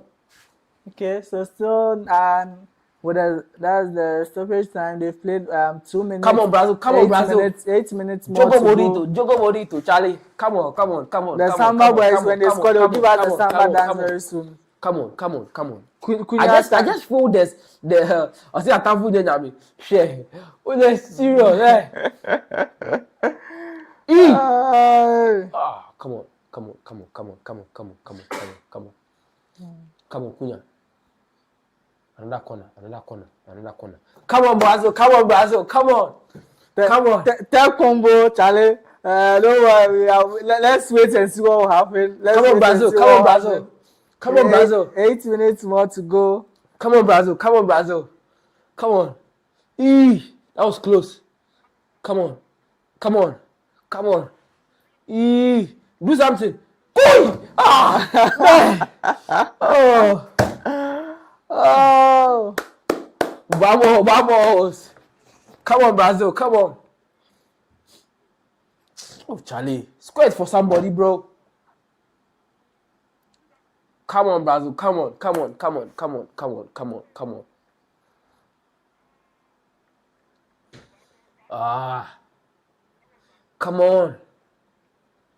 Okay. Morocco. Okay, Morocco. Let's do something. I just I just wanted to go south for a tech combo. I just wanted to go south. You Come promised that combo, so you have Come to on, deliver your come on, promise. come on. Go! Tell combo, don't worry, our producer, when you win, our producer will sort you out. Come on. Come on.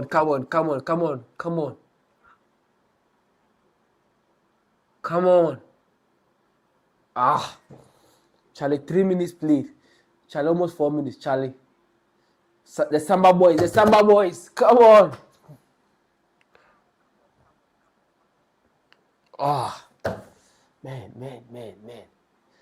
Man, Charlie. That was a nice play. Aye, Gabriel. Nice. Eee, on your corner. I said, Okofudofu.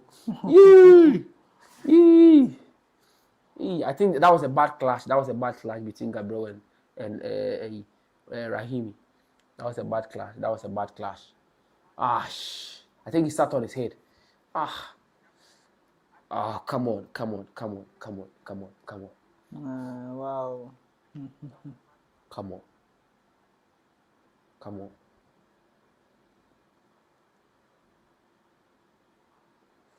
Morocco is having a corner now, so we are Let's see what they can do. Issa Diop. I just smell something fishy here. Issa Diop. Maybe he might just do something. Issa Diop. That was the corner was too deep.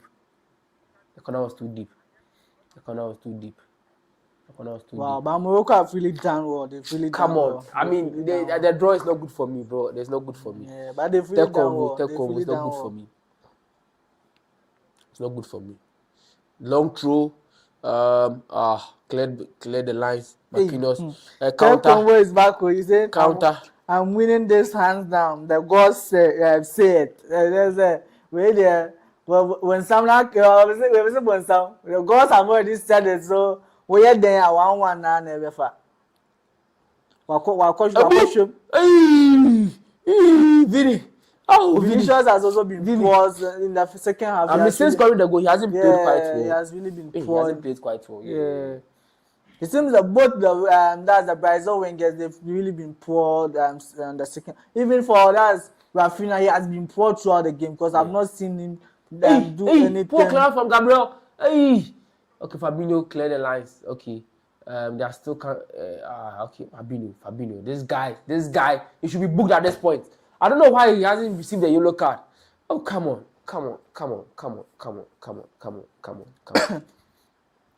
He does fouls that you won't even end up giving him. Look at this. Seems he had the ball first. Yeah, he had the ball. He had the ball first. His tackles are more tactical. I don't know how he does it, but he does it. He always escapes the bookings. He always escapes it. Yes. So I sense Tekomo is almost winning. It's almost winning. The referee wants to keep the game cardless. No, I mean there's already been 2 cards already in the game. Yes. I think Casemiro and Roger Ibanez, they've both been booked. I think Issa Diop do something before. Issa Diop. Issa. Come on, that was straight to the goalkeeper. That was a poor free kick for Makimi. Issa Diop, do something. Alisson with the assist. Come on. Hey.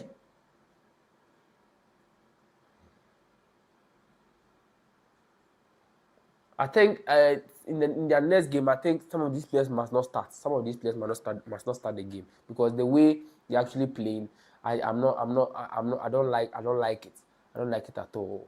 I think taking off Lucas Paqueta wasn't a great decision. Although I wanted Cunha to come on, I wanted Cunha to replace Igor Thiago in the game, so that he would rather strike. Yes. Yes, but look at wow. I think the confidence the defender is playing with is out of this world. Taking on Rafinha, come on. It was really a nice take on. Yeah.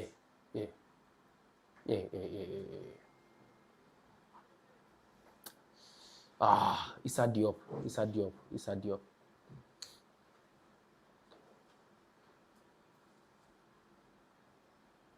Sadio. Oh. Hey, the Moroccans are still possessing the ball. Yeah. It seems. Nice clearance. Hey, hey, go! Hey, how did you miss the ball? Come on, Just chip the ball. oh, come on. Oh, I just read a tweet from X and someone said football has left the Brazilian national team. How? Because your money is not going. Hey, that was a nice save It from was Alisson. also a nice save from That was a nice Alisson. save from Alisson. That was a nice save from Alisson. He really did well with the first save, and he Yeah. also went back for the second save. Wow. Wow. I remember when before the preview, you said something like he always comes. Yes, 1v1. When it comes to 1v1, he's top notch. He's really I good mean, when it comes to 1v1. I mean, most players have come out to come and commend him about his performances in terms of 1v1, and this guy is out of this world. Yes. Oh. It seems that convoy is winning. Convoy is winning. Make it drop in this one. Producer go sort them out. Make it drop in Momo. Producer go sort them out. Oh yeah, he has to drop his Momo. Once we say it, we do it. So he has to drop it. Are the only one? Your power, your call live next sound. Yeah, okay. Okay, So the match has ended. It has ended in a 1-1 draw. 1-1 draw. How have you seen this match, Charlie? Well, I mean, the game has been exciting. Charlie, the game has been exciting, but I actually expected more from the Brazilian side. Yes, I anticipated Morocco to actually score a goal today, but I actually predicted Brazil to actually come up on top, but it didn't happen that way. And I mean, both teams will actually be excited to get a single point out of this game. And I think I said the prediction changed, but because I was on your live, I couldn't hear the goals call. Hey, Maza, you're steady, man. Fenty is giving us some excuse here. Yeah, but I think Tekombo carry the day. Yeah. Tekombo says he wants to drop his move, make it look sharp. Otherwise, you're pawn live now, and one drop now, you're pawn live now, and one. So you just drop your mobile yes, make it drop. Our producer will sort you out. Yeah. And also, it seems Manasseh gave a 2-2 draw. So if you had gone with a draw, I'm sure if you had invested, you went with a draw. I think you cash out a little. You cash out something there. So although his correct score didn't maybe sail through, but he was able to give a draw. Yes. Father Ben there was it 2-1 and far 3-1 and baby, but at least he was a little bit closer. So we will give him his cards there. We'll give him his. He says I dropped my Telecel Momo. So drop it and drop it to me. Drop it and let's see. So drop it and let's see. So far with the group C, just Brazil and Morocco that have played. Haiti and that is Scotland will also be playing later. Seems I don't know whether 2 a.m. or something like that. Let me see. They would also be playing. So any of them that wins will be able to top the group. Yes, I think 1 a.m. 1 a.m. 1 a.m. GMT. Okay. So GMT. any of them that wins will top the group. So at least because now it's just a 1-1 draw for that's Brazil and Morocco. So they both have 1 point now. So any of these two teams that will play and also win the match will top the group. So Charlie, how have you seen this? We didn't plan to do a watch along, but for our viewers, yes, they were active with us, so Charlie, we had to actually do it with them. And Charlie, I mean, today the response and all has been massive. Charlie, thank you guys for joining us. Thank you guys. Charlie. So Charlie, we want to thank that is a tech convo. When we said we should drop comments, he's the first person to drop the comments. Yes, and I think he also had his predictions right. So Charlie, so he is going to actually get something from tech convo, and also we also want to also thank. Why he dropped them one? Because we will know they see you. How we will know they see? We don't see the Momo number. The producer has seen it. Yes. So it seems he says thanks, Chris Studio. So that means our producer has sorted him out. Yes, sharp. So you see, if you drop your Momo, that we'll be doing this more often. Yes. So Charlie, make no worry. Just stay with us, active. Wow. You get me? Stay with us, active. And Charlie, we are planning to give you guys a lot of things, a lot of gifts. Charlie, we have our merchandise that is over there that you can win as well, jerseys and all that. And so you can even win a trip to actually go and watch the final game. Yes. So Charlie, I mean, there are a whole lot of things that you can win here, Charlie. So tell a friend to tell another friend. So then we are going to our next watch along again. So Charlie, stay tuned with us. We are going to do it. I think we are going to do it countless number of times in this World Cup because we are actually active. Yes, we are actually active here. All right. So we'll tell you when our next live would come on. So make sure you always stay with us. Charlie Bankunya, may give your last words to our viewers. And right. I mean, the World Cup still continues. I think we witnessed one of the most exciting matches in the World Cup. I think we actually anticipated it to be an end-to-end football game, and I'm actually very happy that we actually saw Morocco not getting battered. Because otherwise it would have been an indictment on the AFCON tournament in general. Yes, so they were able to get a point in this game. And the game is still, the group is still open for anyone who wants to top the group, Charlie. We actually, I'm actually excited about the whole game. Okay. Tel Congo is asking when we'll be doing our next live. So we'll communicate that very soon. Our next live, whenever there is any big match, just expect us to be on and do a live session for you. We are going to be active with that. As you saw, the match ended in a 1-1 draw. The Morocco-Brazil match ended in a 1-1 draw. Well, it was just an end-to-end football, Charlie. So I would be back with another live session where we would delve into another football, that's another live session with maybe a watch along. Let me say it like that. I think I think it works for us because both, I mean, it gets interactive. You actually get to watch the game as well, and I actually get to interact with the fans too. I think it works for us. So Charlie, make sure you always stay with us. iSPORTS.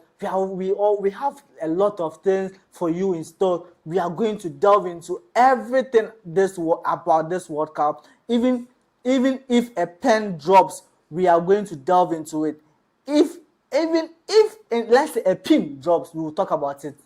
So we are active with you. So let me just take you through the stats, and then we can wrap things up. So the total, that's the possession. So with the total possession, it was 51 for Brazil and 49 for that is Morocco. We had 13 shots for Brazil, 14 for that is Morocco. And if you had followed us in the first half, you could see that in the first half, Morocco had 12 shots. So just in the second half, they were able to just produce that is only 2 shots. And in the first half, Brazil also had only 5 or 6 shots, and they were able to come back to also have more shots in the second half. They had the most shots on target, 5 shots on target, and also Morocco having 3 shots on target, 1 big chance created for Brazil with 1 big chance created for that is Morocco.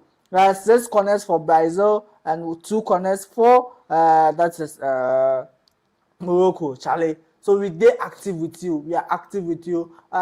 In a brief moment, our producer will just drop that is the stats for you to see. So before he drops, right, but don't you think? Come again. Don't you think?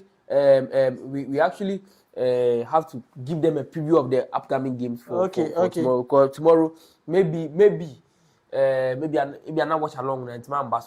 I mean, you can't tell because looking at how the games. Okay, I think tomorrow's games are okay. Are they Chimpwewi? Yeah. So we will be Haiti and Scotland will be playing at 1 a.m. That's GMT, and we will have Australia and Turkey also playing. Germany, Curacao. Yeah, and we also have Netherlands. Yeah, Curacao. We also have Netherlands, Japan, Ivory Coast, Ecuador. So we would say that the big match in today's matches would be that is the Ivory Coast, Ecuador. Maybe Netherlands, Japan. I think Netherlands, Japan. So I'll just take your thoughts on each of them, then we'll wrap things up. So Haiti and Scotland, who do you think is going to? I think Scotland are favourite to actually win this game. Okay, because they have the likes of Robertson and Scott McTominay, McGinn. They have a lot of players in there that can actually hurt teams when they get a chance. So I'm actually predicting them as favourite to actually win that game. Yes. And let's go to Austria and Turkey. Who do you think is also going to win? I'm actually going to favour Turkey. Okay. Because if you look at the way Turkey are Australia rather, not Australia. Okay.